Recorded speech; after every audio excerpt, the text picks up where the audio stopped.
Yes people, good morning, good afternoon, good evening to all of you. कैसे सब लोग? Hope so आप सब लोग बहुत बढ़िया रहेंगे। मैं बता दूं, मैं भी बहुत अच्छा हूं। तो सबसे पहले आज हम रिवाइज करने वाले हैं एक टॉपिक जिसका नाम है taxation of trust and institution. And guys, this topic is going to give you 10 marks in your examination. आपके एग्जाम में आपको 10 मार्क्स मिलने वाले हैं। शॉर्ट क्वेश्चन आने वाला है, तो इसको अच्छे से ढंग से रिवाइज करना है और इसके बहुत सारे क्वेश्चंस भी आपको करने रहेंगे। तो चलिए अपन स्टार्ट करते हैं। ये जो टॉपिक है ये लगता है चैरिटेबल एंड रिलीजियस ट्रस्ट के केस में। अब क्वेश्चन ये आता है रिलीजियस का मतलब क्या? तो रिलीजियस को इनकम टैक्स एक्ट में कहीं भी डिफाइन नहीं कर रखा, तो हम कॉमन सेंस के हिसाब से जाएंगे। तो रिलीजियस का मतलब होता है अगर ऐसा कोई भी ट्रस्ट है जो टेंपल चलाता है, चर्च है, गुरुद्वारा है, मॉस्क है, वो चलाता है, तो उसको अपन रिलीजियस ट्रस्ट बोलेंगे। लेकिन चैरिटेबल ट्रस्ट क्या होता है? तो चैरिटेबल को इन्होंने यहां पर डिफाइन कर रखा है under section 2 clause number 15।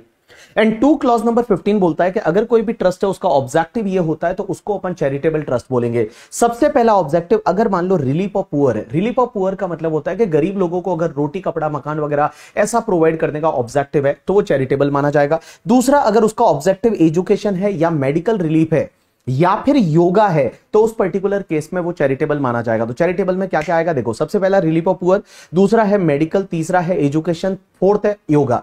Fifth ये बोलता है कि अगर preservation of environment including the watershed, forest and wild life से रिलेटेड है, या फिर preservation of the historical places और ऐसे मॉन्यूमेंट्स जो कि आपके objective of the artistic and historical nature के, तो उनके अगर मान लो प्रिजर्वेशन के लिए कोई ट्रस्ट बनाया है तो वो चैरिटेबल माना जाएगा। अब एक बात समझना, मैंने आपको यहां पे टोटल 6 ऑब्जेक्टिव बताए। क्या होना चाहिए? रिलीफ ऑफ पुअर है, दूसरा एजुकेशन, तीसरा मेडिकल, चौथा yoga, preservation of the historical places, monuments and preservation of the environment including the watershed, forest and wild life. ये चैरिटेबल पर्पस है। लेकिन गाइस लास्ट में ये बोलता है advancement of any other objective of general public utility. अब एक चीज समझना, नेक्स्ट 2 मिनट जो भी मैं बात करने वाला हूं वो सिर्फ ये लास्ट वाले ऑब्जेक्ट से रिलेटेड बात करने वाला हूं, advancement of any other object of general public utility. अब एक चीज समझना, ये advancement of any other objective of general public utility ना, ये बेसिकली एटसेट्रा एटसेट्रा पॉइंट है। मींस आप advancement of any other objective of general public utility के लिए कुछ भी करोगे वो तुम्हारा चैरिटेबल पर्पस है। लेकिन गाइस इस पॉइंट के लिए लॉ मेकर्स ने एक रेस्ट्रिक्शन लगाई है कि अगर आपका advancement of any other objective of general public utility है तो उसमें आप कोई भी बिजनेस नहीं कर सकते। बट बिजनेस कर सकते हैं अगर उस बिजनेस का ग्रॉस रिसीट ट्रस्ट के टोटल ग्रॉस रिसीट का 20% या उससे कम है। मींस जो ट्रस्ट का टोटल ग्रॉस रिसीट रहेगा ना, total gross receipt means including donation and all, जो टोटल ग्रॉस रिसीट रहेगा उस टोटल ग्रॉस रिसीट में आपका जो बिजनेस का ग्रॉस रिसीट है वो 20% या उससे कम होना चाहिए, तो वो उस ईयर के लिए चैरिटेबल है। और अगर वो 20% से ज्यादा हो गया तो उस ईयर के लिए वो चैरिटेबल नहीं है।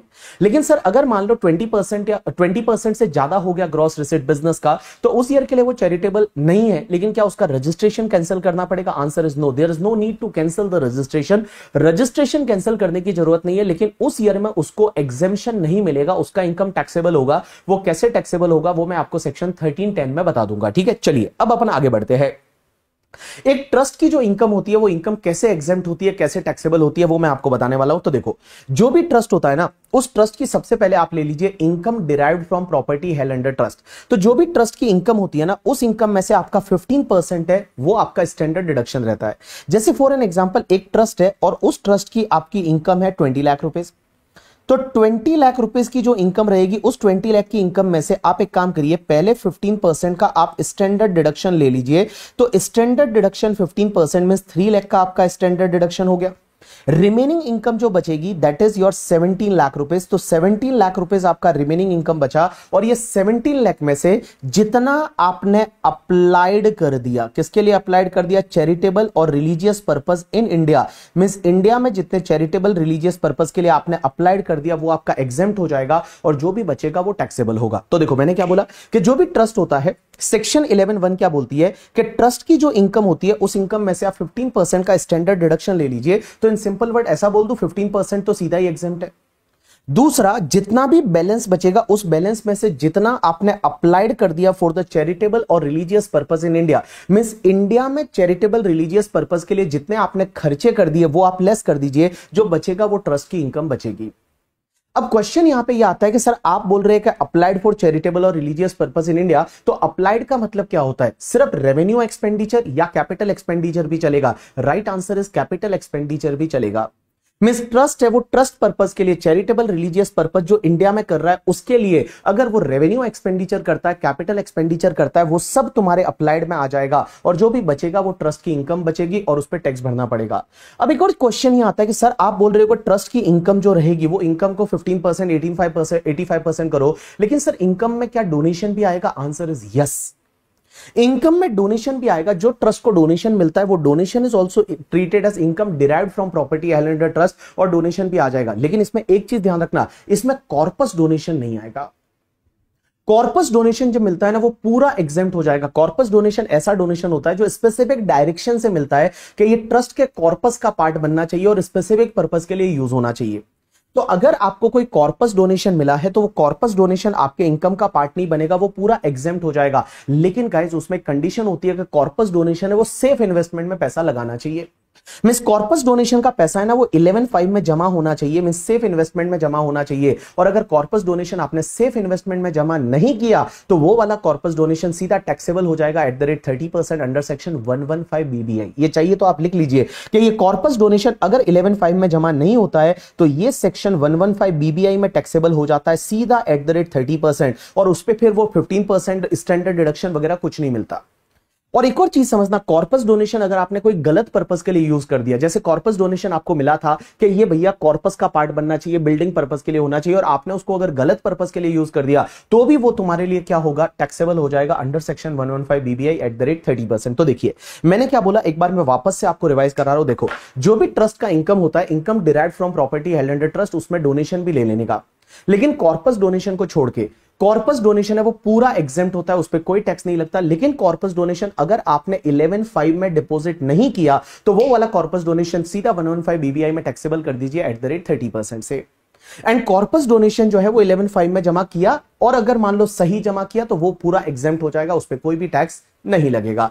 उसके बाद में जो भी इनकम रहती है उसमें से इनकम में से 15% का आपका स्टैंडर्ड डिडक्शन है, 85% जो बचेगा उसमें से आपने जितना अप्लाइड कर दिया for the charitable and religious purpose in India उसको लेस कर दीजिए, जो बचेगा वो ट्रस्ट की इनकम बन जाएगी। अब एक और चीज समझना, लॉ मेकर्स ये बोलते हैं कि अगर फॉर एन एग्जांपल एक ट्रस्ट है, उस ट्रस्ट की इनकम जो है वो 20 लाख है, 20 लाख में से 15% स्टैंडर्ड डिडक्शन ले लिया, रिमेनिंग 17 लाख बचा। 17 लाख में से मान लो इस साल में जो अप्लाइड किया वो अप्लाइड आपने 10 लाख किया, तो 10 लाख किया तो रिमेनिंग इनकम ट्रस्ट की कितनी बच गई? 7 लाख रुपीस बच गई। तो 7 lakh will be treated as the income of the trust. अब क्वेश्चन यह आता है कि क्या सर इस 7 लाख पे भी हम टैक्स भरने से बच सकते हैं क्या? Answer is yes. यहां पे कुछ एक्सप्लेनेशन है और वो एक्सप्लेनेशन अपन समझने की कोशिश करेंगे। सबसे पहला एक्सप्लेनेशन नंबर 1, और एक्सप्लेनेशन नंबर 1 ये बोलता है कि आपका 85% इनकम आपने अगर करंट ईयर में अप्लाइड नहीं किया, क्योंकि 85% आपका इनकम है वो 17 लाख था, आपने पूरा 85% 17 लाख अप्लाइड नहीं किया, आपके पास कुछ इनकम बच गया। तो लॉ मेकर्स ये बोलते हैं कि मान लो अगर trust accrual system of accounting follow करता है, और accrual system of accounting follow करता है और इस 20 लाख में कुछ ऐसा इनकम है जो इनकम अभी तक रिसीव्ड नहीं हुआ लेकिन उसने इंक्लूड कर दिया है। जैसे फॉर एन एग्जांपल ये जो 20 लाख का इनकम है ट्रस्ट का, इस 20 लाख की इनकम में 4 लाख रुपीस ऐसा इनकम है जो अक्रूड हो गया है बट रिसीव्ड नहीं हुआ। अक्रूड हो गया है बट रिसीव्ड नहीं हुआ मींस इन सिंपल वर्ड अगर आउटस्टैंडिंग है। अगर आउटस्टैंडिंग है तो लॉ मेकर्स बोलते हैं यहां पे आपको एक ऑप्शन मिलता है, और वो ऑप्शन ये बोलता है कि ट्रस्ट की रिटर्न फाइलिंग की ड्यू डेट से एटलीस्ट 2 महीने पहले, at least 2 month before the due date of return filing, trust क्या करेगा? एक डिक्लेरेशन देगा in the form number 9A to the assessing officer, और असेसिंग ऑफिसर को बोलेगा कि सर देखिए हमारी जो इनकम है वो 20 लाख है, लेकिन उसमें से 4 लाख रुपीस ऐसा है जो हमको अभी तक रिसीव नहीं हुआ। हम आपसे वादा करते हैं कि जिस ईयर में वो रिसीव्ड होगा उस ईयर में या उसके अगले साल में हम उसको एक्चुअल में अप्लाइड कर देंगे, तो करंट ईयर में वो आपका डीम टू बी एप्लीकेशन मान लिया जाएगा। तो मैंने क्या बोला, देखो अगर आपकी कोई इनकम है, उस इनकम में से कुछ इनकम ऐसी है जो आपको रिसीव नहीं हुई लेकिन आपने उसको इनकम में रिकॉर्ड कर लिया because you trust follow the accrual system of accounting. अगर ट्रस्ट अक्रूवल सिस्टम फॉलो कर रहा है, वो इनकम को आपने इनकम में रिकॉर्ड कर लिया, तो आप एक काम करिए, रिटर्न फाइलिंग की ड्यू डेट से एटलीस्ट 2 मंथ पहले असेसिंग ऑफिसर को एक फॉर्म नंबर 9A में ये डिक्लेरेशन दे दीजिए कि सर जब भी जिस ईयर में वो पैसा मिलेगा उस ईयर में या उसके अगले साल हम उसको एक्चुअली अप्लाइड कर देंगे, तो करंट ईयर में वो आपका डीम टू बी एप्लीकेशन मान लिया जाएगा। अब एक बात समझना, अगर आप ये ऑप्शन एक्सरसाइज कर लेते हैं तो जिस ईयर में वो इनकम मिलेगा उस ईयर में या उसके अगले साल में आपको एक्चुअल में अप्लाई करना पड़ेगा। अब एक बात समझना, जिस ईयर में आप उस इनकम को एक्चुअल अप्लाई कर रहे हैं, क्या उस ईयर के एप्लीकेशन में आएगा? आंसर इज नो, क्योंकि आप पहले उसकी ऑलरेडी डीम्ड एप्लीकेशन ले चुके हो। लेकिन एक चीज ध्यान रखना, जिस ईयर में वो पैसा मिला उस ईयर एंड उसके अगले साल अगर आपने एक्चुअल में अप्लाई नहीं किया तो बेटा जिस ईयर में वो पैसा मिला था ना, उसके अगले साल की वो आपकी इनकम बन जाएगी और वो टैक्सेबल हो जाएगी under section 115 BBI eight the rate 30% से टैक्सेबल हो जाएगी।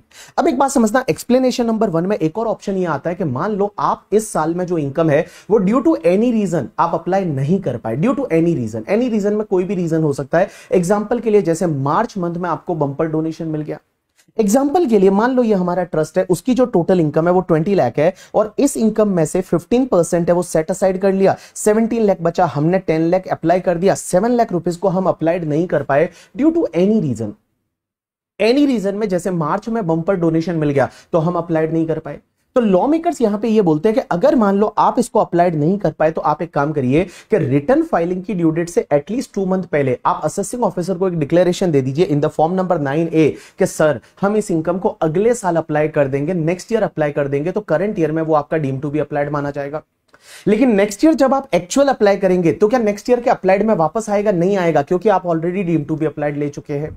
लेकिन जिस ईयर में आप ये एप्लीकेशन ले रहे हैं, जिस ईयर में आप ये ऑप्शन ले रहे हैं, अगले साल आपको अप्लाइड एक्चुअल में करना पड़ेगा। अगर अगले साल आपने अप्लाइड नहीं किया तो वो वाला अमाउंट सीधा आपका टैक्सेबल हो जाएगा under section 115 BBI eight the rate 30% से टैक्सेबल हो जाएगा। यू गॉट माय पॉइंट और नॉट? यस। अब एक और चीज समझना सर, क्वेश्चन ये आता है कि आप बोल रहे हो कि यहां पे जो भी हमारा इनकम होता है उस 17 लाख में से जो अप्लाइड फॉर द चैरिटेबल और रिलीजियस पर्पस इन इंडिया करते हैं वो लेस हो जाता है। लेकिन क्वेश्चन ये आता है कि सर एक बात बताइए, हमने किसी दूसरे ट्रस्ट को डोनेशन दिया तो क्या वो डोनेशन भी एप्लीकेशन माना जाएगा या नहीं?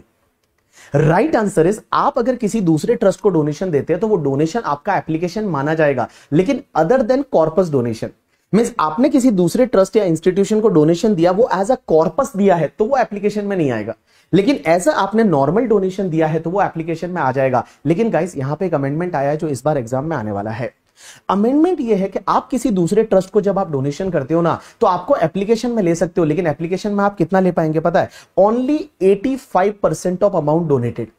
मतलब जितना अमाउंट आप डोनेट कर रहे हैं उसका 85% है, वो 85% ही आप एप्लीकेशन में ले सकते हैं। ऐसा आपकी एक्सप्लेनेशन नंबर 4 का थर्ड पार्ट बोलता है और वो मैंने यहां पे दे रखा है कि जब भी आप किसी दूसरे ट्रस्ट को डोनेट करते हैं, दूसरी इंस्टीट्यूशन को डोनेट करते हैं, तो उस पर्टिकुलर केस में ये एप्लीकेशन तो आएगा, लेकिन गाइस आप सिर्फ 85% ही ले सकते हैं। इन सिंपल वर्ड, जैसे यहां पे एक एग्जांपल दिया मैंने कि बालाजी ट्रस्ट ने क्या किया, 50 लाख रुपए है वो सिद्धिविनायक ट्रस्ट को डोनेट किए। तो बालाजी ट्रस्ट एप्लीकेशन में पूरा 50 लाख नहीं ले सकता, only 85%, that comes to the 42.5 lakh है, उतना ही एप्लीकेशन ले सकते हैं। ये एग्जाम में पॉइंट आने वाला है या एमसीक्यू में आने वाला है, तो ध्यान रखना। अब एक और चीज समझना, नेक्स्ट यहां पे एक्सप्लेनेशन आती है, that is the explanation number 3। Explanation number 3 ये बोलती है कि जब भी कोई ट्रस्ट है वो खर्चा करता है, एप्लीकेशन करता है, तो जो आपने पीजीपीपी में section 40A subsection 3, 40A subsection 3A and 40 clause A sub clause 1A पड़ा हुआ है वो यहां पे भी लगेगा। तो 40A सबसेक्शन 3 क्या बोलता है कि सिंगल डे में सिंगल पर्सन को 10,000 से ज्यादा का पेमेंट कर रहे हैं तो वो आपको अकाउंट पे चेक, अकाउंट पे डिमांड ड्राफ्ट या any mode of electronic clearing system से ही करना पड़ेगा। अगर 10,000 से ज्यादा का आपने कैश में, बियरर चेक से या क्रॉस चेक से किया तो वो डिसअलाउड हो जाएगा, तो यहां पे भी आप एप्लीकेशन नहीं ले सकते। अब एक बात समझना, सेक्शन 40A3A क्या बोलता है कि अगर मान लो आपने पहले अक्रूअल बेसिस पे एप्लीकेशन ले लिया था, आजकल तो ले नहीं सकते अक्रूअल बेसिस पे एप्लीकेशन, बट मान लो पहले आपने अक्रूअल बेसिस पे एप्लीकेशन ले लिया था बट करंट ईयर में आप उसका पेमेंट कर रहे हो और मोर देन 10,000 आपने कैश में पे किया, तो करंट ईयर की वो इनकम मानी जाएगी। And section 40 clause A sub clause 1, sub clause A 40 clause A sub clause 1A ये बोलता है कि जब भी आप रेजिडेंट पर्सन को पेमेंट करते हैं तो उसका आपको टीडीएस काटना पड़ेगा और टीडीएस काट के आपको रिटर्न फाइलिंग की ड्यू डेट तक जमा कराना पड़ेगा। अगर आपने नहीं कराया तो 30% खर्चा आपका डिसअलाउड हो जाएगा। तो वो यहां पे ट्रस्ट के केस में भी लगेगा। जब आप एप्लीकेशन लेते हो तो उसमें आपको इन 3 सेक्शन का ध्यान रखना है। उसके बाद एक एक्सप्लेनेशन नंबर 3A है, वो 3A लास्ट ईयर डाली गई। Section application explanation number 3A क्या बोलती है पता है? कि अगर कोई ट्रस्ट ऐसा है जो कि temple, mosque, gurdwara and church चलाता है, इन सिंपल वर्ड कोई रिलीजियस ट्रस्ट है, तो रिलीजियस ट्रस्ट को अगर मान लो कोई डोनेशन मिलता है और वो डोनेशन मिल रहा है किसके लिए? डोनेशन मिल रहा है टेंपल, चर्च, मॉस्क, गुरुद्वारा के रिपेयर या रिनोवेशन के लिए डोनेशन मिल रहा है। तो रिपेयर या रिनोवेशन के लिए डोनेशन मिल रहा है तो उस ट्रस्ट के पास ऑप्शन है, आइदर वो ट्रस्ट उसको नॉर्मल डोनेशन मान ले या फिर ट्रस्ट चाहे तो उसको कॉर्पस डोनेशन मान सकता है। अगर ट्रस्ट चाहे तो उसको कॉर्पस डोनेशन मान सकता है, या फिर ट्रस्ट चाहे तो उसको नॉर्मल डोनेशन मान सकता है। अब एक बात समझना, नॉर्मल डोनेशन मानेगा तो क्या होगा, जो भी रिपेयर रिनोवेशन के लिए डोनेशन मिलेगा वो नॉर्मल डोनेशन -15% कर दीजिए, 85% में से जितना अप्लाइड किया वो लेस कर दीजिए, जो बचेगा वो इनकम बचेगा। लेकिन अगर ट्रस्ट उसको कॉर्पस डोनेशन मानता है तो पूरा ही एग्जेम्प्ट हो जाएगा। लेकिन यहां पे कुछ कंडीशन है, और 4 कंडीशन है। पहली कंडीशन यह है कि अगर ट्रस्ट वो मानता है कि ये जो आपको रिपेयर रिनोवेशन के लिए डोनेशन मिला है इसको अगर कॉर्पस डोनेशन मानता है तो 4 कंडीशन सेटिस्फाइड करनी पड़ेगी। पहला तो उस अमाउंट को सिर्फ रिपेयर रिनोवेशन के लिए ही खर्च करना पड़ेगा। दूसरा कंडीशन, वो अमाउंट को किसी और ट्रस्ट को डोनेट नहीं कर सकते। तीसरा कंडीशन, उसके लिए अलग से सेपरेटेबल अकाउंट बनाना पड़ेगा और उसको सेपरेटली आइडेंटिफाइबल होना चाहिए। एंड चौथा कंडीशन के उस पैसे को 11(5) में सेफ इन्वेस्टमेंट में रखना पड़ेगा। अगर ये चारों कंडीशन सेटिस्फाइड होती है तो जो भी डोनेशन मिल रहा है उसको कॉर्पस डोनेशन मान सकता है। लेकिन अगर उसका कोई भी वायलेशन हो जाए गया तो फिर भैया वो डोनेशन जो मिला था वो एग्जेम्प्ट हुआ था, वो वापस से टैक्सेबल हो जाएगा जिस ईयर में आपका वायलेशन हुआ। अब एक बात समझना, एक एक्सप्लेनेशन नंबर 4 है। एंड गाइस, इस एक्सप्लेनेशन नंबर 4 जो फाइनेंस एक्ट 2021 से आई थी, and this explanation is applicable from assessment year 22-23। आपको याद रखना है ये एक्सप्लेनेशन नंबर 4 है ना, ये आपको याद रखनी पड़ेगी। ये असेसमेंट ईयर 22-23 से है। इन सिंपल वर्ड, ये एक्सप्लेनेशन आपकी प्रीवियस ईयर 21-22 से एप्लीकेबल है। मैं ऐसा क्यों बोल रहा हूं, याद रखना पड़ेगा, बिकॉज एग्जामिनर यहां पे टेस्टिंग कर रहा है। और लास्ट भी आरटीपी जो थी उसमें भी टेस्ट किया था, इस बार की आरटीपी है उसमें भी टेस्ट किया है, और वहां पे उसने माना है कि आपको ये असेसमेंट ईयर भी याद रहना चाहिए कि कौन से असेसमेंट ईयर से ये एक्सप्लेनेशन लग रही है। तो असेसमेंट ईयर 22-23 आप ऐसे याद रखिए, प्रीवियस ईयर 21-22 से ये एक्सप्लेनेशन लग रही है। अब एक बात समझना, ये एक्सप्लेनेशन नंबर 4 क्या बोलती है, ध्यान देना। एक्सप्लेनेशन नंबर 4 ये बोलती है कि मान लो आपने ट्रस्ट के लिए इस साल में कोई खर्चा किया और वो खर्चा कॉर्पस फंड से पैसा विड्रॉ करके किया। मिस, इस साल में आपने ट्रस्ट के लिए कोई खर्चा किया और वो खर्चा कॉर्पस फंड से पैसा विड्रॉ करके किया। कॉर्पस फंड से पैसा विड्रॉ किया और उससे कोई खर्चा किया, कुछ अप्लाइड किया। लॉ मेकर्स बोलते हैं वो करंट ईयर के अप्लाइड में नहीं आएगा, वो करंट ईयर के अप्लाइड में नहीं आएगा, लेकिन वो उस ईयर के अप्लाइड में आएगा जिस ईयर में आप वापस से वो पैसा कॉर्पस फंड में डिपॉजिटेड बैक कर दोगे, उस ईयर के एप्लीकेशन में आ जाएगा। वापस बोल रहा हूं, ध्यान देना। एक्सप्लेनेशन नंबर 4 का पार्ट ए ये बोलता है, पार्ट 1 ये बोलता है कि अगर मान लो इस साल आपने कोई भी खर्चा किया, कोई भी एप्लीकेशन किया ट्रस्ट के पर्पस के लिए, लेकिन वो पैसा जो है वो आपने कॉर्पस फंड से विड्रॉ करके किया था, तो इस ईयर के अप्लाइड में वो नहीं आएगा, वो उस ईयर के अप्लाइड में आएगा जिस ईयर में आप वापस से वो पैसा कॉर्पस फंड में डिपॉजिटेड बैक करते हो। मींस इन फ्यूचर ईयर जिस ईयर में इनकम हुई उससे वापस से वो पैसा कॉर्पस फंड में डिपॉजिटेड बैक, इन्वेस्टेड बैक किया, उस ईयर के एप्लीकेशन में आ जाएगा। इसमें एक और पॉइंट ये बोलता है कि अगर मान लो आपने क्या किया, इस साल में कोई एप्लीकेशन किया, वो आपने लोन मनी या बोरोइंग मनी से किया, मींस लोन या बोरोइंग से किया, तो वो इस ईयर के एप्लीकेशन में नहीं आएगा, वो उस ईयर के एप्लीकेशन में आएगा जिस ईयर में आप उस लोन या बोरोइंग का वापस से रीपेमेंट करते हो, उस ईयर के एप्लीकेशन में आ जाएगा। तो देखो, मैंने यहां पे 2 चीजें बोली और यहां पे कुछ अमेंडमेंट है जो मैं आपके साथ में डिस्कस करने वाला हूं, जो आपको याद रखना है। इधर देखिए, सबसे पहले मैंने यहां पे 2 चीजें बोली कि अगर मान लो आप इस साल में खर्चा करते हो, इस साल में आप एप्लीकेशन कर रहे हो, बट पैसा कहां से ला रहे हो, या तो कॉर्पस से पैसा विड्रॉ किया या आपने कोई लोन लेके पैसा लाया और उससे एप्लीकेशन किया, तो करंट ईयर के एप्लीकेशन में नहीं आएगा, वो उस ईयर के एप्लीकेशन में आएगा जिस ईयर में आप वापस से उसमें डिपॉजिटेड बैक करते हो कॉर्पस में, या फिर लोन का रीपेमेंट करते हो, उस ईयर के एप्लीकेशन में आ जाएगा। यू गॉट माय पॉइंट और नॉट? जैसे मान लो ट्रस्ट ने इस साल खर्चा किया कोई कॉर्पस से पैसा विड्रॉ करके या फिर लोन लेके, और इस साल उन्होंने कंप्यूटर वगैरह खरीदे, तो इस साल के एप्लीकेशन में नहीं आएगा। फिर जिस ईयर में आगे जाके इनकम होगी और उस ईयर की इनकम से जिस ईयर में वो वापस से डिपॉजिटेड बैक इनटू कॉर्पस होगा या लोन का रीपेमेंट होगा, उस ईयर के एप्लीकेशन में वो आ जाएगा। अब एक और चीज समझना, इस साल इन्होंने अमेंडमेंट किया है कि भाई साहब, इस एक्सप्लेनेशन में उन्होंने अमेंडमेंट किया है। अमेंडमेंट क्या बोलता है पता है? पहली चीज तो ये कि आप जब अप्लाई कर रहे हो करंट ईयर में, तो करंट ईयर के एप्लीकेशन में तो नहीं आएगा, वो जिस ईयर में डिपॉजिटेड बैक करोगे या जिस ईयर में लोन का रीपेमेंट करोगे उस ईयर के एप्लीकेशन में आएगा।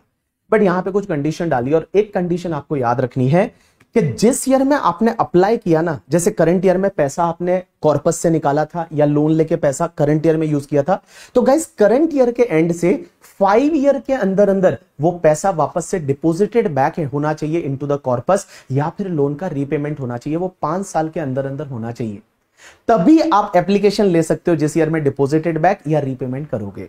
तो 5 ईयर का यहां पे एक लिमिट डाला गया है, और वो लिमिट क्या बोलता है, जैसे for an example in current year आपने कॉर्पस से पैसा विड्रॉ करके लोन लेके कुछ एप्लीकेशन किया इन द प्रीवियस ईयर 23-24, तो 23-24 के एंड से 24 का एंड होगा 31 मार्च 2024, 5 ईयर आप अगर काउंट करोगे 31 मार्च 2029, तो 29 तक आपको वो लोन को रीपेमेंट करना पड़ेगा, या फिर आप जो कॉर्पस फंड में वापस डिपॉजिटेड बैक करना पड़ेगा, तो ही आप एप्लीकेशन ले सकते हैं जिस ईयर में डिपॉजिटेड बैक या रीपेमेंट करोगे, अदरवाइज फिर वो एप्लीकेशन आपको मिलेगा ही नहीं।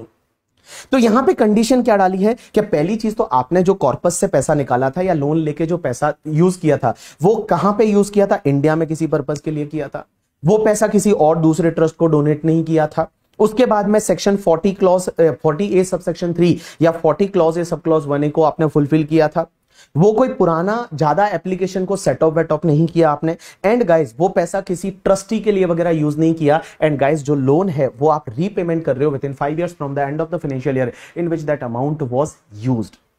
तो ये सब कंडीशन सेटिस्फाइड होनी चाहिए। अब एक बात समझना, इसमें जो स्टार्टिंग की कंडीशन है ना, वो तो इनबिल्ट है।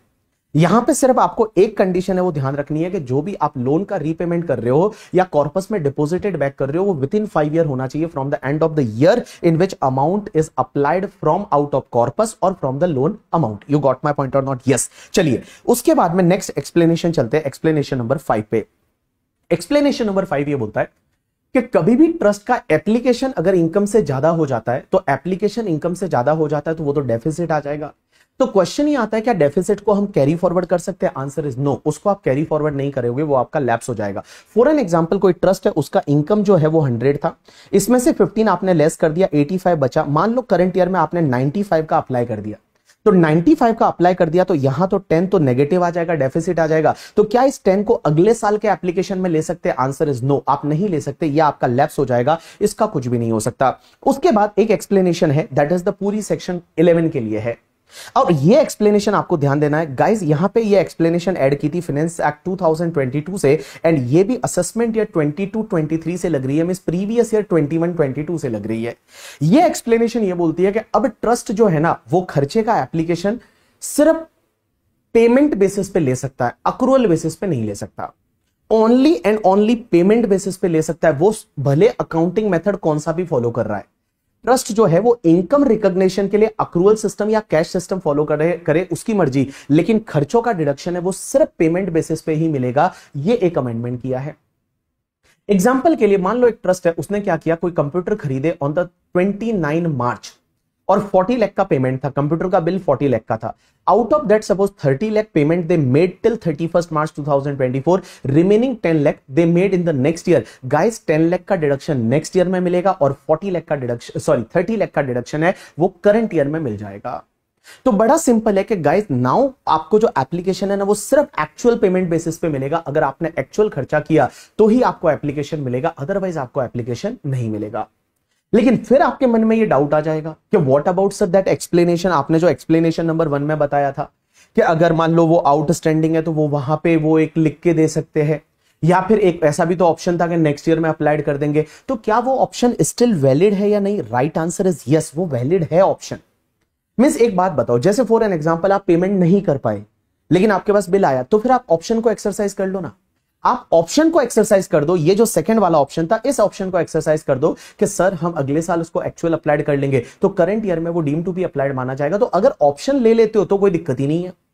ऑप्शन ले लेते हो, मान लो पेमेंट नहीं कर पाए, तो ऑप्शन आपने एक्सरसाइज कर दिया, तो क्या चलेगा? आंसर इज यस, तो चलेगा, वो ऑप्शन है वो स्टिल वैलिड माने जाएंगे। चलिए उसके बाद एक सेक्शन आती है 11.2। 11.2 क्या बोलती है कि ट्रस्ट जो है वो मान लो 85% इनकम है, वो इस साल में अप्लाइड नहीं कर पाया, बट ट्रस्ट क्या करना चाहता है, उस पैसे को एक्यूमुलेट करना चाहता है फॉर द स्पेसिफिक पर्पस के लिए। स्पेसिफिक पर्पस नॉर्मली बिल्डिंग हो सकता है, स्पेसिफिक पर्पस लाइब्रेरी हो सकता है, स्पेसिफिक पर्पस है एसी इंस्टॉल कराना हो सकता है, और उसके लिए बड़े ह्यूज खर्चे की जरूरत पड़ेगी। तो ट्रस्ट क्या करता है कि अगर ट्रस्ट है वो कुछ इनकम को स्पेसिफिक पर्पस के लिए एक्यूमुलेट करना चाहता है, तो गाइस यहां पे 11.2 का एक ऑप्शन है, और 11.2 का एक ऑप्शन ये बोलता है कि अगर ट्रस्ट का 85% इनकम इस साल अप्लाइड नहीं हो पाया और ट्रस्ट उसको एक्यूमुलेट करना चाहता है तो ट्रस्ट कर सकता है, लेकिन उसके लिए 4 कंडीशन सेटिस्फाइड करनी पड़ेगी।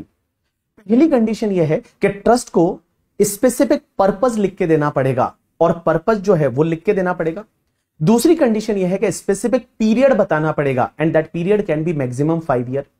तीसरी कंडीशन है कि जो भी पैसा एक्यूमुलेट करेगा वो किसी दूसरे ट्रस्ट को डोनेट नहीं कर सकता। एंड चौथी कंडीशन यह है कि ट्रस्ट का वो पैसा है वो 11/5 के सेफ मोड में जाना चाहिए, सेफ इन्वेस्टमेंट में जाना चाहिए। अगर ये ऑल 4 कंडीशन सेटिस्फाइड कर लेता है तो ट्रस्ट को इस साल में वो इनकम है वो डीम टू बी अप्लाइड मानी जाएगी। जैसे फॉर एन एग्जांपल एक ट्रस्ट है वो टेंपल चलाता है और उसको टेंपल बनाना था, तो उसके लिए जो भी डोनेशन है वो क्या चाहता है कि मैं चाहता हूं कि उसको एक्यूमुलेट करना है, तो एक्यूमुलेट कर सकता है। उसमें 4 कंडीशन, पहली कंडीशन स्पेसिफिक पर्पस, दूसरी कंडीशन स्पेसिफिक पीरियड, तीसरी कंडीशन उस पैसे को किसी और ट्रस्ट को डोनेट नहीं कर सकते, एंड चौथी कंडीशन उसको 11/5 के सेफ मोड में डालना पड़ेगा।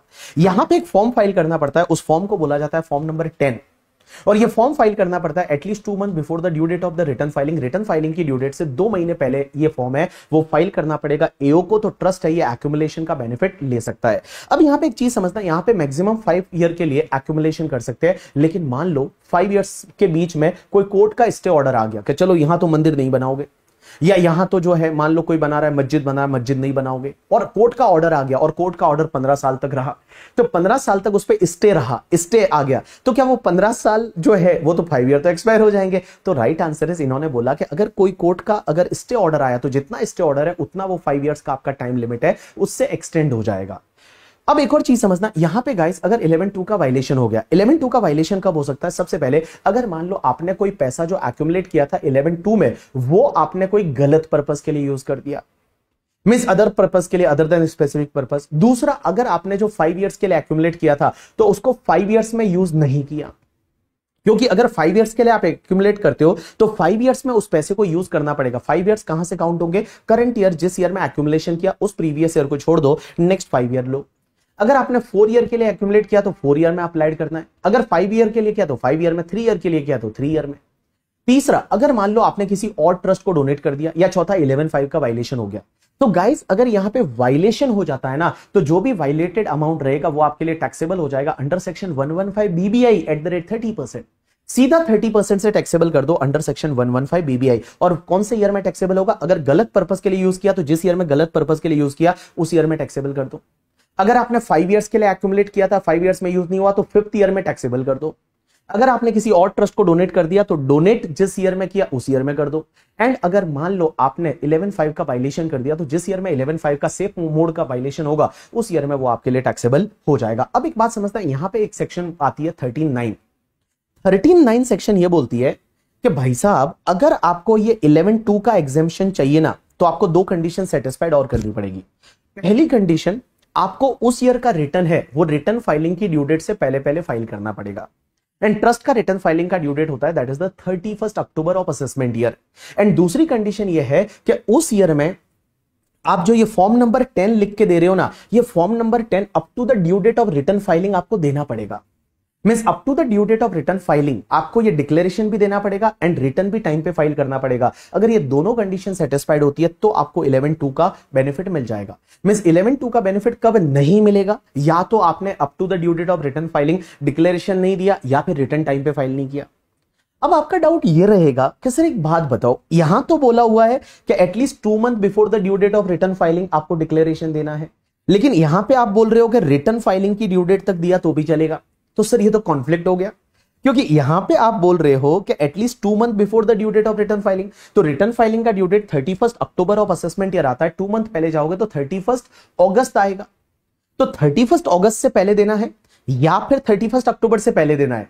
तो फिर यहां पे सीबीडीटी ने क्लैरिफिकेशन दिया और सीबीडीटी ने एक सर्कुलर निकाला दैट इज सर्कुलर नंबर 6 2023। और सीबीडीटी ने सर्कुलर में यह बोला है कि देखो हमने लॉ में यह डाला है कि आपको 31 अगस्त से पहले पहले डिक्लेरेशन, ये वाला 10 वाला एज वेल एज द जो 9A वाला, जो 2 ऑप्शन थे ना वो आउटस्टैंडिंग वाला एंड एनी अदर रीजन वाला, वो आपको 31 अगस्त से पहले पहले एओ को देने चाहिए। लेकिन हमने ये क्यों डाला है? जिससे कि टैक्स ऑडिटर ऑडिट करता है, जब ऑडिट आप करते हो चार्टर्ड अकाउंटेंट वो 30 सितंबर को कर रहा है, तो ऑडिट करते टाइम वो उसको कंसिडर कर सके। लेकिन अगर आपने 31 अक्टूबर तक भी आपने डिक्लेरेशन दे दिया अंडर फॉर्म नंबर 9 है या फिर फॉर्म नंबर 10 तो चलेगा, हम आपको एग्जेम्पशन दे देंगे। तो कुल मिला के आज की डेट में मैं बताऊं ना, जो 2 month before the due date of return filing इस सेक्शन में जो डाला है as well as the explanation number 1 में डाला है, उसका रियल लाइफ इंप्लीकेशन नहीं है।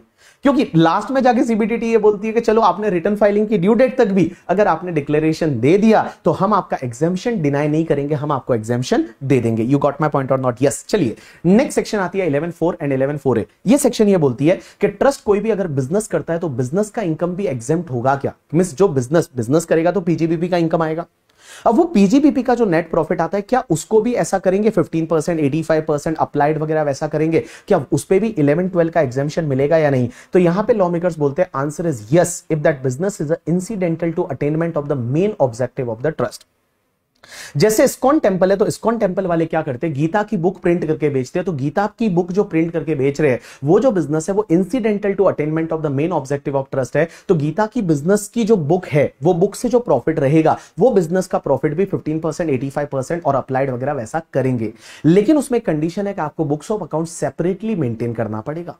मींस जो बिजनेस है उस बिजनेस का बुक्स ऑफ अकाउंट्स है वो आपको सेपरेटली मेंटेन करना पड़ेगा। लेकिन अगर असेसिंग ऑफिसर ने मान लो आपका असेसमेंट किया वो बुक्स वाले बिजनेस का, गीता की बुक वाले बिजनेस का, एंड अगर असेसिंग ऑफिसर ने इनकम को बढ़ा दिया, अगर असेसिंग ऑफिसर ने वो पीजीबीपी की इनकम को बढ़ा दिया तो जितना इनकम असेसिंग ऑफिसर ने बढ़ाया वो तुम्हारा कंसीलमेंट ऑफ इनकम माना जाएगा और उसके सामने फिर कोई भी एग्जेम्पशन नहीं मिलेगा।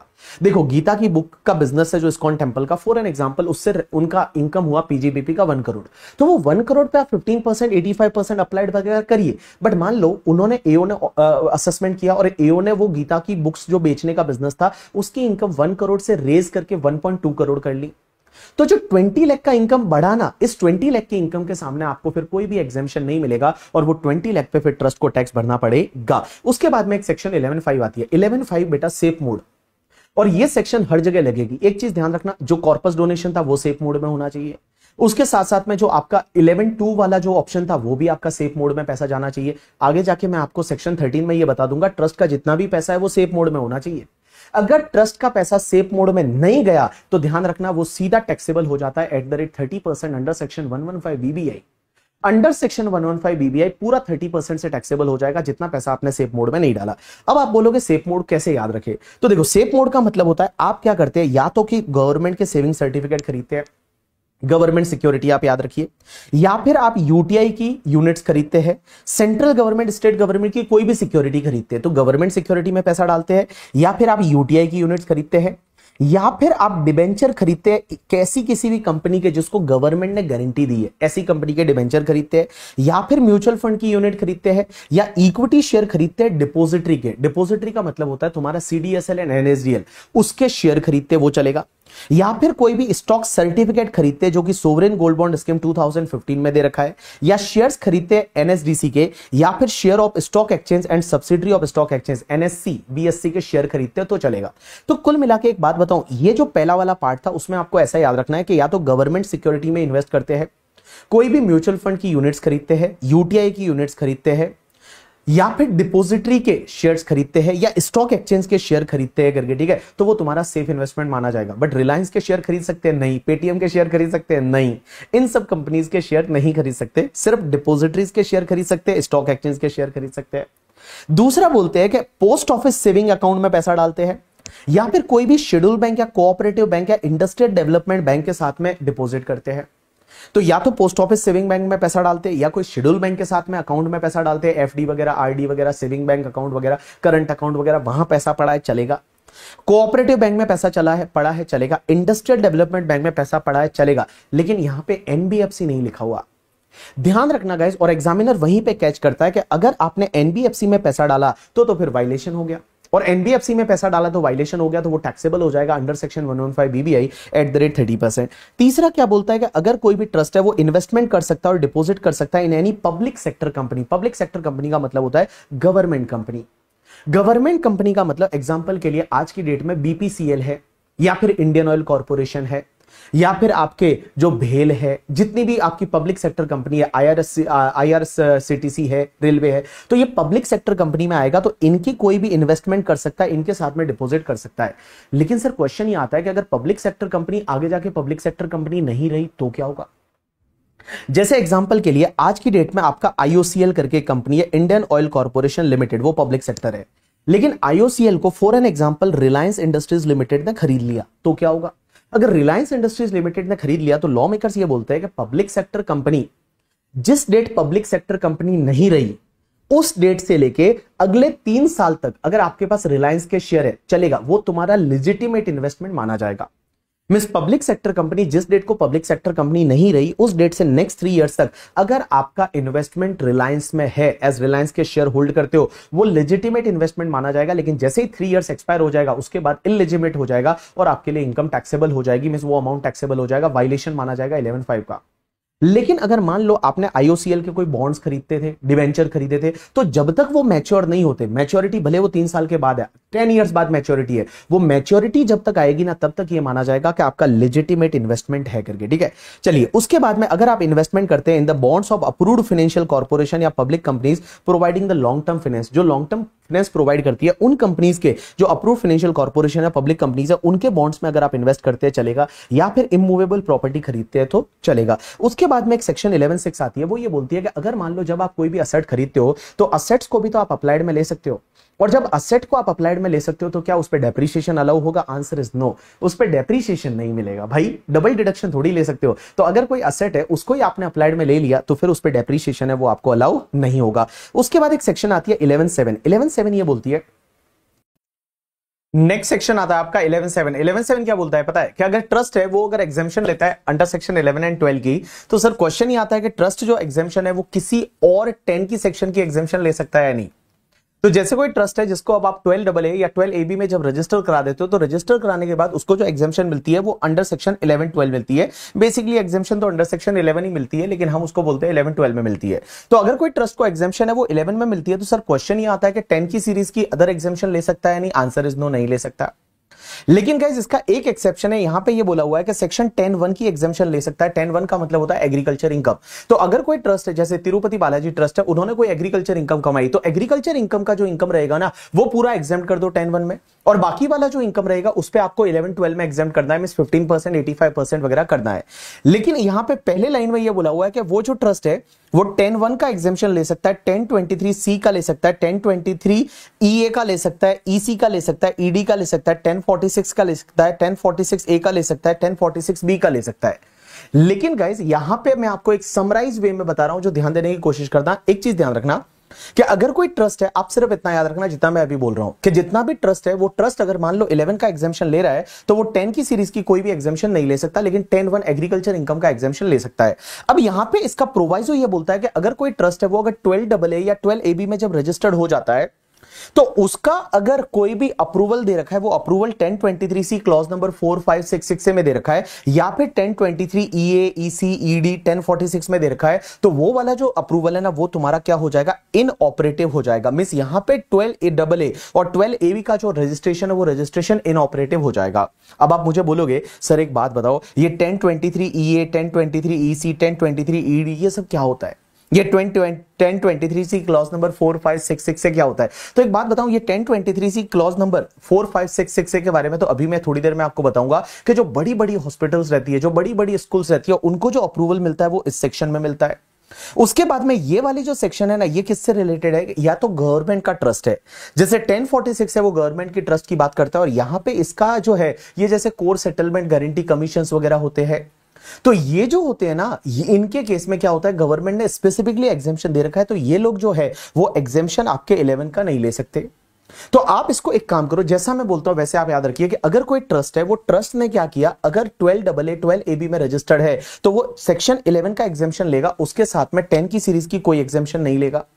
लेकिन आप ऐसा याद रखिए एग्रीकल्चर इनकम जो होगी वो एग्रीकल्चर इनकम का एग्जेम्पशन ले सकता है, जो 10(1) एग्रीकल्चर इनकम है उसका एग्जेम्पशन ट्रस्ट ले सकता है अलोंग विद द 11 का एग्जेम्पशन। अब आप एक और चीज समझिए कि अगर कोई ट्रस्ट है वो यहां पे अप्रूव्ड हो जाता है अंडर सेक्शन 12AA या 12AB में, लेकिन वो साथ साथ में अप्रूव्ड वहां पे भी हो जाता है 1023C क्लॉज नंबर 4, 5, 6, 6 से, या फिर ये 1023EA, EC, ED 1046, तो उस पर्टिकुलर केस में 12AB का अप्रूवल है, जो 12AB का रजिस्ट्रेशन है वो इनऑपरेटिव हो जाएगा। तो कुल मिला के मैं एक बात बताऊं आपको, या तो ट्रस्ट है वो 12AA में अप्रूव्ड हो जाए, रजिस्टर्ड हो जाए, या फिर इन पर्टिकुलर सेक्शन में रजिस्टर्ड हो जाए। वो दोनों जगह नहीं हो सकता। अगर दोनों जगह आप रजिस्ट्रेशन कराते हो तो एक जगह का रजिस्ट्रेशन है वो आपका इनऑपरेटिव हो जाएगा और अल्टीमेटली आपको एक रजिस्ट्रेशन है वो ही कैरी करना पड़ेगा, वो ही आपको कंटिन्यू करना पड़ेगा। अब एक और चीज समझना, नेक्स्ट सेक्शन आती है सेक्शन 12A। 12A क्या बोलती है पता है कि ट्रस्ट को अगर 11-12 की एग्जेम्पशन लेनी है ना, तो उसमें 3 कंडीशन सेटिस्फाइड करनी पड़ेगी। पहली कंडीशन तो यह है कि ट्रस्ट जो है वो रजिस्टर्ड होना चाहिए 12AB में। दूसरी कंडीशन यह है कि ट्रस्ट की टोटल इनकम बिफोर क्लेमिंग ये एग्जेम्पशन लेने से पहले वाला जो इनकम होता है ट्रस्ट का, वो पहले का इनकम अगर बेसिक एग्जेम्पशन से ज्यादा है तो उस पर्टिकुलर केस में क्या करना पड़ेगा, ट्रस्ट को अपनी बुक्स ऑफ अकाउंट्स डॉक्यूमेंट बनाना पड़ेगा और उसकी ऑडिट करानी पड़ेगी और ऑडिट रिपोर्ट सबमिट करनी पड़ेगी up to the due date given under section 44AB। And तीसरी कंडीशन यह है कि ट्रस्ट को अपना रिटर्न फाइल करना पड़ेगा अंडर सेक्शन 139(4)A एंड वो रिटर्न फाइल करना पड़ेगा up to the due date given under section 139(1) और अंडर सेक्शन 139(4). तो नॉर्मल रिटर्न या फिर बिलेटेड रिटर्न है वो भी ट्रस्ट फाइल कर सकता है। तो देखो मैंने क्या बोला, ट्रस्ट को अगर 11-12 का एग्जेम्पशन लेना है ना तो 3 कंडीशन सेटिस्फाइड करनी पड़ेगी। सबसे पहली कंडीशन यह है कि ट्रस्ट रजिस्टर्ड होना चाहिए 12AB में। दूसरी कंडीशन यह है कि ट्रस्ट की total income before claiming the exemption, जो 11-12 का एग्जेम्पशन लेते हैं वो लेने से पहले वाला जो ग्रॉस रिसीट है ट्रस्ट का, वो अगर बेसिक एग्जेम्पशन से ज्यादा है, बेसिक एग्जेम्पशन का मतलब 2,50,000 या 3 लाख से ज्यादा है, तो उस पर्टिकुलर केस में ट्रस्ट को बुक्स ऑफ अकाउंट्स डॉक्यूमेंट बनाना पड़ेगा और उसकी ऑडिट करानी पड़ेगी और उसको ऑडिट रिपोर्ट है वो सबमिट करनी पड़ेगी। एंड लास्ट पॉइंट ये बोलता है कि ट्रस्ट को अपना रिटर्न फाइल करना पड़ेगा under section 139(4)A up to the due date given under section 139(1) और 139(4). अब एक और चीज समझना, ट्रस्ट का रजिस्ट्रेशन कैसे कराना है, क्या कराना है, रजिस्ट्रेशन के लिए एप्लीकेशन कब करनी है। सर ये 12AB का रजिस्ट्रेशन कब तक कराना पड़ता है, उसके लिए एप्लीकेशन कैसे करनी है। तो इस वाले पॉइंट में इस बार अमेंडमेंट है और अमेंडमेंट क्या है वो अपन समझने की कोशिश करेंगे। तो सबसे पहली चीज एक बात समझना, आपको पता है 1/4/2021 से ये 12AB का रजिस्ट्रेशन आया, उससे पहले रजिस्ट्रेशन 12AA में होता था। तो भैया एक बात बताओ, सर क्वेश्चन ही आता है कि ऐसा कोई ट्रस्ट है जो पहले से 12AA में रजिस्टर्ड है, तो उसको क्या करना पड़ेगा, क्या 12AB में रजिस्टर्ड कराना पड़ेगा। Answer is yes. तो उसको ट्रांजिशन स्कीम फॉलो करना पड़ेगा। अब ये ट्रांजिशन स्कीम क्या करना पड़ेगा, तो देखिए कोई भी अगर एग्जिस्टिंग ट्रस्ट है जो ऑलरेडी पहले 12A में रजिस्टर्ड था या 12AA में रजिस्टर्ड था, तो अब उसको 12AB में रजिस्ट्रेशन कराना पड़ेगा। लेकिन उसके लिए एप्लीकेशन कब तक करनी पड़ेगी, तो उसके लिए एप्लीकेशन करनी पड़ेगी within 3 month from the date on which this amendment came into the force. और ये अमेंडमेंट 1 अप्रैल 2021 से आया था, तो आप बोलोगे 30 जून 2021 तक उसको एप्लीकेशन करना पड़ेगा। लेकिन गाइज उसके बाद सीबीडीटी ने सर्कुलर निकाल के इसको बढ़ाते गए और लास्ट डेट थी 30 जून 2024। सो 30 जून 2024 तक है वो, उसको क्या करना पड़ेगा, री रजिस्ट्रेशन कराना पड़ेगा अंडर सेक्शन 12AB। तो उसके लिए एप्लीकेशन करना है। तो अगर मान लो यहां पे ट्रस्ट ने एप्लीकेशन कर दिया, तो जो सीआईटी रहता है, क्योंकि रजिस्ट्रेशन कौन देता है, सीआईटी या पीसीआईटी। सीआईटी का मतलब होता है commissioner of income tax, PCIT का मतलब होता है principal commissioner of income tax, वो ही रजिस्ट्रेशन देते हैं। तो वो जो रजिस्ट्रेशन देंगे वो कब तक देंगे, तो जैसे ही एप्लीकेशन आपने कर दिया यहां पे, तो 3 month from the end of the month which application was received. So 3 month from the end of the month in which application was received, वो आपको रजिस्टर्ड कर देंगे। 5 इयर्स के लिए रजिस्ट्रेशन आपको मिलेगा और इसमें कुछ भी इंक्वायरी नहीं किया जाएगा और आपको एग्जेम्पशन पहले से मिलती रहेगी। मतलब एग्जेम्पशन वो पुराना ट्रस्ट पहले से ले रहा है, तो भैया आपको एग्जेम्पशन है वो एग्जेम्पशन मिलती रहेगी। तो देखिए सबसे पहला पॉइंट मैंने ये पढ़ा है कि एग्जिस्टिंग ट्रस्ट जो है, जो पहले 12AA में रजिस्टर्ड थे, 12A में रजिस्टर्ड थे, अब उनको 12AB में रजिस्ट्रेशन कराना पड़ेगा। वो कब तक कराना पड़ेगा, ये अमेंडमेंट आया था उसके 3 महीने के अंदर अंदर, लेकिन वो 3 महीने वाला डेट जो था वो 30 जून 2021 को कंप्लीट हो गया, लेकिन उसको बढ़ाते बढ़ाते 30 जून 2024 तक उसको बढ़ाया। लेकिन अगर आपने रजिस्ट्रेशन के लिए एप्लीकेशन कर दिया, तो 3 month from the end of the month in which application was received, यहां पे आपको रजिस्ट्रेशन दे दिया जाएगा 5 इयर्स के लिए विदाउट एनी इंक्वायरी। अब एक बात समझना, एग्जाम में ये आने का चांस नहीं है, एग्जाम में जो है वो ये आने का चांस नहीं है। अब उसके बाद में नेक्स्ट आता है कि सर अगर कोई भी न्यू ट्रस्ट है और वो न्यू ट्रस्ट अभी बनाया, तो न्यू ट्रस्ट को रजिस्ट्रेशन कब तक कराना पड़ेगा। तो न्यू ट्रस्ट को रजिस्ट्रेशन कराने के लिए यहां पे लॉ मेकर्स बोलते हैं कि उसको क्या करना पड़ेगा, कि ट्रस्ट का जब प्रीवियस ईयर स्टार्ट हो रहा है ना, प्रीवियस ईयर से एटलीस्ट 1 मंथ पहले है, वो ट्रस्ट को रजिस्ट्रेशन एप्लीकेशन करना पड़ेगा। अब आप मुझे बोलोगे प्रीवियस ईयर कब स्टार्ट होता है, तो देखो नए ट्रस्ट के केस में जिस दिन ट्रस्ट अपनी एक्टिविटी चालू करने वाला है, जिस दिन ट्रस्ट अपनी एक्टिविटी चालू करने वाला है, उस दिन उसका रजिस्ट्रेशन है, उस दिन जो है ये माना जाता है प्रीवियस ईयर स्टार्ट हो रहा है। देखो नॉर्मली प्रीवियस ईयर 1 अप्रैल 2024 से स्टार्ट होगा जैसे करंट ईयर के लिए। लेकिन गाइज अगर कोई ट्रस्ट है, वो ट्रस्ट अपनी एक्टिविटी जब नया चालू कर रहा है, नया ट्रस्ट है, तो जब एक्टिविटी चालू करने वाला होता है ना, उस डेट को उसका प्रीवियस ईयर स्टार्ट होगा। तो प्रीवियस ईयर स्टार्ट होने से एटलीस्ट 1 मंथ पहले है उसको जो है वो रजिस्ट्रेशन के लिए एप्लीकेशन करना पड़ेगा। एंड गाइस, अगर ट्रस्ट ने एप्लीकेशन किया तो 1 month from the end of the month in which application was received, मतलब जिस मंथ में रिसीव्ड हुआ था एप्लीकेशन, उसके एंड से 1 महीने के अंदर अंदर है वो यहां पे ट्रस्ट को रजिस्ट्रेशन दे देंगे। लेकिन यहां पे जो रजिस्ट्रेशन ट्रस्ट को मिलेगा ना, वो 3 इयर्स के लिए रजिस्ट्रेशन मिलेगा। और गाइस, वो प्रोविजनल रजिस्ट्रेशन मिलेगा, यहां पे फाइनल रजिस्ट्रेशन नहीं मिलेगा, पहले प्रोविजनल रजिस्ट्रेशन मिलेगा 3 साल के लिए। और बेटा, जिस फाइनेंशियल ईयर में एप्लीकेशन किया था उस ईयर से उसको जो है वो एग्जेम्पशन अंडर सेक्शन 11-12 का बेनिफिट मिल जाएगा। तो देखो, मैंने क्या बोला कि अगर कोई न्यू ट्रस्ट है और नया ट्रस्ट बनाया और नया ट्रस्ट है वो अपनी कुछ एक्टिविटी चालू करने वाला है, उसको रजिस्ट्रेशन चाहिए 12AB का, तो उसके लिए उसको क्या करना पड़ेगा, एक्टिविटी चालू करने से एटलीस्ट 1 मंथ पहले है उसको एप्लीकेशन करना पड़ेगा, क्योंकि प्रीवियस ईयर स्टार्ट होने से 1 महीना पहले एप्लीकेशन करना पड़ेगा। अगर एप्लीकेशन किया तो with in the 1 month from the end of the month in which application is received, CIT उसको रजिस्ट्रेशन दे देगा। और ये रजिस्ट्रेशन कमिश्नर जो देगा ना, वो रजिस्ट्रेशन प्रोविजनल रजिस्ट्रेशन दिया जाएगा, और वो रजिस्ट्रेशन बेसिकली 3 असेसमेंट ईयर के लिए रजिस्ट्रेशन दिया जाएगा। लेकिन सर, आप मुझे ये पूछोगे क्या सर, एक बात बताओ, कोई ट्रस्ट ऐसा है जो पहले से है, मींस एक्टिविटी लास्ट के 5 साल से कर रहा है, 5, 6, 7 ईयर से कर रहा है, लेकिन उसने अभी तक रजिस्ट्रेशन के लिए अप्लाई नहीं किया, तो उसके केस में क्या करेंगे? तो उसके केस में लॉ मेकर्स ने एक एक्सेप्शन डाला है कि अगर कोई ऐसा ट्रस्ट है जो ऑलरेडी पहले से एक्टिविटी कर रहा है और उसका एक्टिविटी पहले से चल रहा है, तो उसको फिर प्रोविजनल रजिस्ट्रेशन की जरूरत नहीं, वो सीधा फाइनल रजिस्ट्रेशन के लिए जा सकता है। अब एक बात समझना, ये फाइनल रजिस्ट्रेशन के लिए जा सकता है, इसका एक्सेप्शन यहां पे दे रखा है कि विद इफेक्ट फ्रॉम 1 अक्टूबर 2013, अगर मान लो एक्टिविटी ऑलरेडी पहले से कमेंस हो गई है तो फिर आपको प्रोविजनल रजिस्ट्रेशन की जरूरत नहीं है, आप सीधा फाइनल रजिस्ट्रेशन के लिए जा सकते हैं, यहां पे दे रखा है। अब एक और चीज समझना, अगर आपने प्रोविजनल रजिस्ट्रेशन कराया तो सर प्रोविजनल रजिस्ट्रेशन तो हमने करा दिया, लेकिन फिर फाइनल रजिस्ट्रेशन कब कराना पड़ेगा? तो फाइनल रजिस्ट्रेशन कराने के लिए आपको क्या करना पड़ेगा पता है? फाइनल रजिस्ट्रेशन कराने के लिए बेटा, जैसे ही ट्रस्ट की एक्टिविटी चालू हुई, वो एक्टिविटी चालू होने से 6 मंथ के अंदर अंदर, या फिर प्रोविजनल रजिस्ट्रेशन एक्सपायर हो रहा है उससे एटलीस्ट 6 मंथ के पहले, इन दोनों में से विचएवर इज लेटर वाली डेट आती है या whichever is earlier, whichever is earlier वाली डेट आती है ना, तब उसको फाइनल रजिस्ट्रेशन के लिए अप्लाई करना पड़ेगा। तो देखो, अगर कोई ट्रस्ट है वो पहले प्रोविजनली रजिस्टर्ड हो चुका है, तो ट्रस्ट अगर प्रोविजनली रजिस्टर्ड हो चुका है, अब वो फाइनल रजिस्ट्रेशन के लिए जा रहा है, तो उसको क्या करना पड़ेगा पता है? कि देखो, एक तो प्रोविजनल रजिस्ट्रेशन जब एक्सपायर हो रहा है उस डेट से एटलीस्ट 6 महीना पहले, या जब उसने एक्टिविटी स्टार्ट कर दी उससे एक्टिविटी स्टार्ट करने से 6 मंथ के बाद, इन दोनों में से विचएवर इज अर्लियर वाला डेट रहेगा ना, वो अर्लियर वाली डेट को उसको फाइनल रजिस्ट्रेशन के लिए अप्लाई करना पड़ेगा। एंड अगर उसने फाइनल रजिस्ट्रेशन के लिए अप्लाई कर दिया तो बेटा 6 month from the end of the month in which application was received, जिस महीने में कमिश्नर को एप्लीकेशन मिला उस मंथ के एंड से 6 महीने के अंदर अंदर वो उसको फाइनल रजिस्ट्रेशन दे देगा, और वो फाइनल रजिस्ट्रेशन 5 इयर्स के लिए देगा। एंड गाइस, वो 5 इयर्स अलग से 5 इयर्स नहीं कि भाई प्रोविजनल वाले 3 थे और फिर 5 टोटल 8, ऐसा नहीं। जो ओरिजिनल वाले, जो प्रोविजनल वाले 3 थे और यू कैन से दैट +2, तो इंक्लूडिंग द प्रोविजनल वाले जो ईयर थे उसको मिला के टोटल 5 इयर्स के लिए उसको रजिस्ट्रेशन दिया जाएगा। और बेटा, ये जब आपका फाइनल रजिस्ट्रेशन देते हैं ना, तो यहां पे बहुत सारी इंक्वायरी करते हैं और इंक्वायरी करने के बाद ही वो आपको देंगे। और एग्जेम्पशन आपको कब से मिलेगा? जब से आपको प्रोविजनल रजिस्ट्रेशन के अकॉर्डिंगली जैसे एग्जेम्पशन मिल रहा है वैसे आपको मिलता रहेगा। तो देखिए, मैंने आपको जो पहला पॉइंट बताया, देखो पहला पॉइंट तो आपके लिए रिलेवेंट नहीं है, इसको आप छोड़ भी सकते हैं।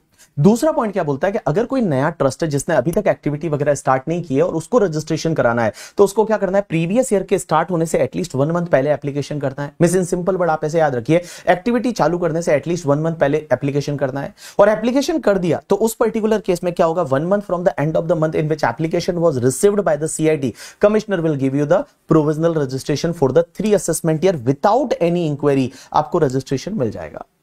लेकिन अब सर ये आया कि प्रोविजनल रजिस्ट्रेशन तो हमने ले लिया था, अब अपने को फाइनल रजिस्ट्रेशन कब तक लेना है? तो फाइनल रजिस्ट्रेशन लेने के लिए आपको क्या करना है कि देखो, जैसे ही एक्टिविटी स्टार्ट हुई, एक्टिविटी स्टार्ट होने से 6 महीने के अंदर अंदर, या फिर आपका प्रोविजनल रजिस्ट्रेशन एक्सपायर होने से एटलीस्ट 6 महीना पहले, मिस प्रोविजनल रजिस्ट्रेशन एक्सपायर होने से एटलीस्ट 6 महीना पहले, या फिर आपका प्रोविजनल रजिस्ट्रेशन एक्सपायर होने से एटलीस्ट 6 महीना पहले, या फिर एक्टिविटी स्टार्ट हो गई उस डेट से 6 महीना बाद। और बेटा, इन दोनों में से विचएवर इज अर्लियर वाला डेट होता है ना, तब तक आपको फाइनल रजिस्ट्रेशन के लिए अप्लाई करना पड़ेगा। और अगर आपने फाइनल रजिस्ट्रेशन के लिए अप्लाई कर दिया तो 6 month from the end of the month in which application was received, commissioner आपको फाइनल रजिस्ट्रेशन दे देगा। लेकिन फाइनल रजिस्ट्रेशन है वो आपको 5 इयर्स के लिए मिलेगा, और 5 years including that provisional registration वाले ईयर। और यहां पे पूरी इंक्वायरी करेगा और पूरी इंक्वायरी करने के बाद ही आपको फाइनल रजिस्ट्रेशन मिलेगा।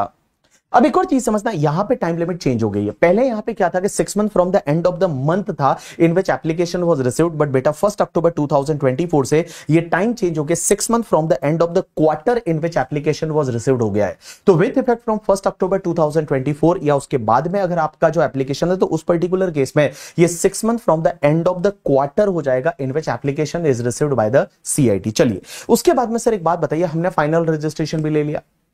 अब ये फाइनल रजिस्ट्रेशन हमको मिला था, ये तो 5 ईयर के लिए है, या फिर जो हमने ट्रांजिशन स्कीम किया था वो भी 5 ईयर के लिए है। तो सर एक बात बताओ, आफ्टर 5 ईयर तो हमको वापस से री रजिस्ट्रेशन कराना पड़ेगा? Answer is yes. तो आफ्टर 5 ईयर्स आपको वापस से री रजिस्ट्रेशन कराना पड़ेगा। तो सर वो री रजिस्ट्रेशन के लिए एप्लीकेशन कब तक करना है? तो आफ्टर 5 ईयर जो है वो आपको री रजिस्ट्रेशन कराना पड़ेगा। तो उसके लिए एप्लीकेशन कब तक करना है पता है? कि जो आपका पहले वाला रजिस्ट्रेशन है वो एक्सपायर होने वाला है, उससे एटलीस्ट 6 महीना पहले एप्लीकेशन करनी है। और अगर आपने एप्लीकेशन कर दी तो उस पर्टिकुलर केस में 6 month from the end of the month या 6 month from the end of the quarter वो आपको वापस से री रजिस्टर्ड कर देगा फॉर द 5 इयर्स, लेकिन उसमें भी बहुत सारी इंक्वायरी करने के बाद, अब एक और चीज समझना, अगर कोई ट्रस्ट है उसका जो ऑब्जेक्टिव था उस ऑब्जेक्टिव में अगर ट्रस्ट कोई मॉडिफिकेशन ऑल्ट्रेशन करता है तो क्या होगा?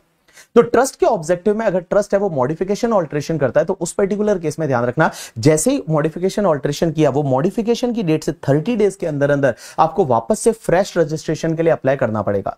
अब अगर आपने 30 डेज के अंदर अंदर एप्लीकेशन कर दिया तो सीआईटी आपको रजिस्ट्रेशन देगा with in the 6 month from the end of the month या 6 month from the end of the quarter in which application was received by the commissioner, और वो 5 इयर्स के लिए आपको रजिस्ट्रेशन दे देगा। अब एक और चीज समझना, मैंने आपको वहां पे 11.7 में बताया था कि अगर मान लो कोई ट्रस्ट है वो ऑलरेडी 11-12 का एग्जामिशन लेता है और 12AA 12AB में रजिस्टर्ड है, लेकिन वो वाला ट्रस्ट है वो कहीं और अप्रूव भी हो जाता है, जैसे 1023C क्लॉज नंबर 4566 में वहां अप्रूव हो जाता है तो फिर मैंने बोला था कि 12AB का रजिस्ट्रेशन इनऑपरेटिव हो जाएगा।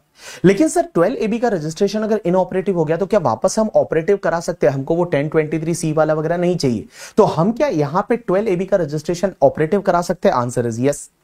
लेकिन वो कब तक एप्लीकेशन करना पड़ेगा? तो उसके लिए एप्लीकेशन करना पड़ेगा 6 month prior to the commencement of assessment year from which the registration sought, means जिस असेसमेंट ईयर के लिए रजिस्ट्रेशन चाहिए उस असेसमेंट ईयर चालू होने से एटलीस्ट 6 महीने पहले एप्लीकेशन करना पड़ेगा। और यहां पे आपको रजिस्ट्रेशन दे दिया जाएगा with in the 6 month from the end of the month in which application was received by the commissioner, और यहां पे 5 ईयर के लिए आपको रजिस्ट्रेशन दिया जाएगा और यहां पे विद इंक्वायरी करने के बाद ही आपको रजिस्ट्रेशन दिया जाएगा। अब एक और चीज समझना, इस बार एक अमेंडमेंट आया है, मैं आपको आगे जाके अभी जो एग्जिट टैक्स वाला टॉपिक पढ़ाऊंगा इसके बाद में, तो उसमें मैं आपको ये बताऊंगा कि भैया ये जो टाइम लिमिट दे रखी है ना, इसमें अगर ट्रस्ट नहीं करता है ये सब तो उस पर्टिकुलर केस में ट्रस्ट पे एग्जिट टैक्स भी लग सकता है। और एग्जिट टैक्स का मतलब होता है टैक्स ऑन एक्रिएटेड इनकम। तो भैया बड़ा ही यहां पे गलत हो सकता है ट्रस्ट के साथ। तो उन्होंने क्या किया पता है कि अगर मान लो कभी कभी इसमें डिले हो जाता है, ये जो टाइम लिमिट दे रखा है उस टाइम लिमिट में डिले हो जाता है, और यहां पे अगर आपका कोई जेन्युइन या रीजनेबल रीजन है उस डिले का, तो उस पर्टिकुलर केस में ये सीआईटी पीसीआईटी को पावर दिया है कि सीआईटी पीसीआईटी उसको जो है वो डिले को अलाउ भी कर सकती है, और आपने लेट रजिस्ट्रेशन के लिए एप्लीकेशन किया तो भी चलेगा। तो देखिए यहां पे क्या दे रखा है, provided that where the application is filed beyond the time limit given in the above table, the CIT PCIT may, if he consider that there is a reasonable cause for delay in the filing of application, condone such delay and such application shall be deemed to have been filed within the time limit, ऐसा माना जाएगा करके। ठीक है, registration का process क्या होता है वो सेक्शन 12AB में दे रखा है। 12AB ये बोलता है कि अगर मान लो आप जैसे वो कन्वर्जन वाला केस है ना, तो उसमें तो विदाउट इंक्वायरी आपको 5 ईयर के लिए रजिस्ट्रेशन दे दिया जाएगा, कन्वर्ट कर दिया जाएगा। अगर आप प्रोविजनल रजिस्ट्रेशन के लिए अप्लाई करते हो तो उसमें भी सीआईटी पीसीआईटी है वो कुछ भी इंक्वायरी नहीं करेंगे और आपको 3 इयर्स के लिए प्रोविजनल रजिस्ट्रेशन दे देंगे। लेकिन गाइज अगर मान लो बाकी किसी भी केस में आप अगर एप्लीकेशन कर रहे हो, जैसे या तो फाइनल रजिस्ट्रेशन के लिए या आफ्टर 5 ईयर रिन्यू के लिए या मॉडिफिकेशन ऑल्ट्रेशन के लिए, तो उस केस में क्या होगा कि सीआईटी पीसीआईटी अपने आप को सेटिस्फाइड करेंगे कि आपके ट्रस्ट की जो एक्टिविटी है वो जेन्युइन है या नहीं है। उसके साथ साथ में आप किसी और लॉ को अगर कंप्लाई करना है, जैसे जीएसटी वगैरह, मान लो कोई दूसरा लॉ भी लगता है तो उसको आप कंप्लाई कर रहे हैं या नहीं, जो फेमा वगैरह है उसको कंप्लाई कर रहे हैं या नहीं। एंड भैया वो उसके साथ साथ में ये भी देखेंगे करके, ठीक है, कि भैया जो भी ट्रस्ट का ऑब्जेक्टिव है वो ऑब्जेक्टिव सही है या नहीं। तो इन सिंपल वर्ड में आपको बताऊं कि देखो जब भी आप देखो पहले वाले दो थे ना, उसमें तो क्या होता है प्रोविजनल रजिस्ट्रेशन एंड कन्वर्जन, वो तो बिना इंक्वायरी के दे देंगे। बट जब आप फाइनल रजिस्ट्रेशन के लिए जाते हो या आफ्टर 5 इयर्स, तो उसमें सीआईटी पीसीआईटी आपका पूरा इंक्वायरी करेंगे। मींस इन डिटेल इन्वेस्टिगेशन करेंगे और उसके बाद में आपको वो रजिस्ट्रेशन देंगे करके, ठीक है। उसके बाद वो अपने आप को सेटिस्फाई करेंगे और देखेंगे कि आपकी एक्टिविटी जेन्युइन है या नहीं, और वो एक ऑर्डर पास कर देंगे, या तो आपको रजिस्टर कर देंगे या फिर रिफ्यूज टू रजिस्टर कर देंगे, या तो आपको रजिस्टर कर देंगे या फिर रिफ्यूज टू रजिस्टर कर देंगे। एंड गाइस उसके साथ साथ में अगर मान लो पहले प्रोविजनल रजिस्ट्रेशन दे रखा है और उन्होंने रिफ्यूज टू रजिस्ट्रेशन किया तो प्रोविजनल रजिस्ट्रेशन को कैंसिल भी कर देंगे। चलिए अब एक और चीज समझना, एक इंटरेस्टिंग पार्ट आता है जिसपे आपको ध्यान देना है।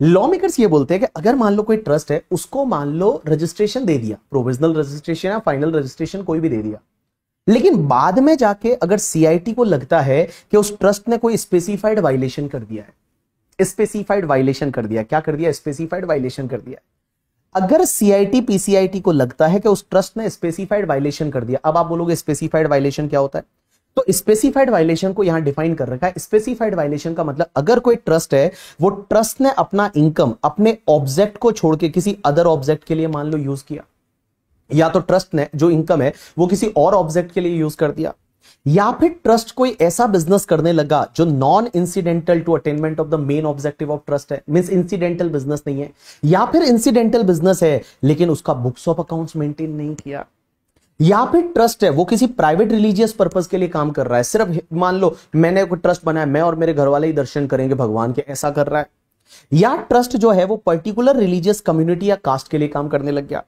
या ट्रस्ट की एक्टिविटी है वो जेन्युइन नहीं है और जिस कंडीशन पे उसको रजिस्ट्रेशन दिया था उस कंडीशन के अकॉर्डिंगली ट्रस्ट काम नहीं कर रहा है, या ट्रस्ट कोई दूसरे लॉ का वायलेशन कर देता है, जैसे फेमा वगैरह का वायलेशन कर देता है। एंड एक और पॉइंट यहां डाला है कि ट्रस्ट जो है उसने अपना रजिस्ट्रेशन एप्लीकेशन जो है वो उस रजिस्ट्रेशन एप्लीकेशन में अगर फॉल्स इंफॉर्मेशन डाली है या इनकरेक्ट इंफॉर्मेशन डाली है तो उस पर्टिकुलर केस में यह भी स्पेसिफाइड वायलेशन माना जाएगा फ्रॉम 1 अप्रैल 2023।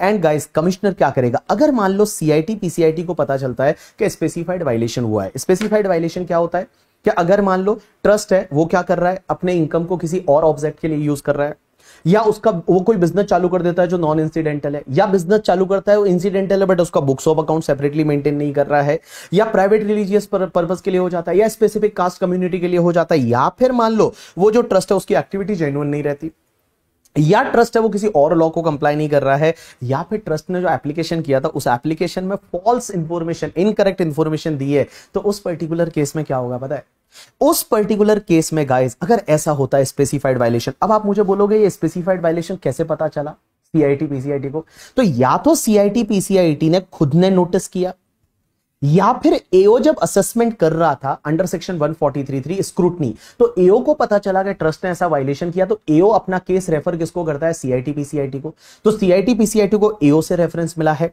या फिर सीआईटी पीसीआईटी को कोई सीबीडीटी की जो रिस्क मैनेजमेंट स्ट्रेटेजी है उसके हिसाब से पता चला, जो सीबीडीटी की रिस्क मैनेजमेंट स्ट्रेटेजी है उसके हिसाब से पता चला। तो उस केस में क्या होगा पता है गाइस, अगर मान लो सीआईटी पीसीआईटी को ऐसा पता चलता है, या तो खुद को पता चला, या रिस्क मैनेजमेंट स्ट्रेटेजी से पता चला, या एओ ने रेफर किया है, तो वो क्या करेगा पता है, सबसे पहले अगर उसको लगता है तो वो call for such document and information मंगवाएगा, पहले डॉक्यूमेंट इंफॉर्मेशन मंगाएगा, वो देखेगा कि स्पेसिफाइड वायलेशन हुआ है या नहीं, उसके बाद वो अपने आप को सेटिस्फाई करेगा कि स्पेसिफाइड वायलेशन हुआ है या स्पेसिफाइड वायलेशन नहीं हुआ, but after giving the opportunity of being heard.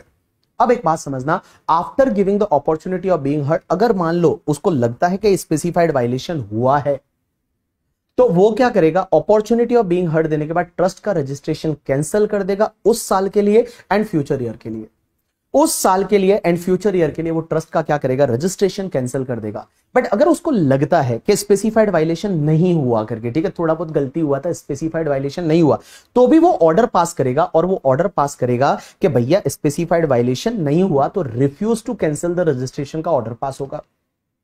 लेकिन ये ऑर्डर कब तक पास करना पड़ेगा, आइदर कैंसिलेशन का और नॉट टू कैंसिलेशन का। ऑर्डर का टाइम लिमिट है 6 month from the end of the quarter in which first notice is issued by the CIT PCIT calling for the information. अब एक बात समझना, जिस मंथ में जिस क्वार्टर में बेसिकली इशू किया था नोटिस इंफॉर्मेशन मंगवाने के लिए, उस क्वार्टर के एंड से 6 महीने के अंदर अंदर है वो ये ऑर्डर पास कर देगा, और ऑर्डर पास करने के बाद उसका जो कॉपी है वो ट्रस्ट को एज वेल एज एओ को भेज देगा। डन। नेक्स्ट पार्ट पे चलते हैं, and that next part is a section 13(1). 13(1) बोलती है गाइस कि जो सेक्शन 11-12 में हमने एग्जेम्पशन पढ़ा था वो मिलेगा ही नहीं। कब? 4 केसेस में। पहला तो अगर मान लो कोई ट्रस्ट है वो प्राइवेट रिलीजियस पर्पस के लिए काम करने लग गया, दूसरा, अगर ट्रस्ट है उसका बेनिफिट किसी स्पेसिफिक कास्ट कम्युनिटी को मिलने लग गया। अब एक चीज समझना, अगर कोई ट्रस्ट प्राइवेट रिलीजियस या फिर मान लो स्पेसिफिक रिलीजियस कम्युनिटी वगैरह के लिए काम करता है तो उसका रजिस्ट्रेशन भी कैंसिल हो जाएगा क्योंकि वो स्पेसिफाइड वायलेशन में आ जाएगा। गाइस तीसरा पॉइंट क्या बोलता है, अगर ट्रस्ट है उसने अपना इनकम या असेट है वो ट्रस्ट के रिलेटिव के लिए यूज करने लग गया। ट्रस्ट के रिलेटिव कौन कौन होते हैं, तो ट्रस्ट के रिलेटिव एक तो ऑथर और फाउंडर ऑफ द ट्रस्ट।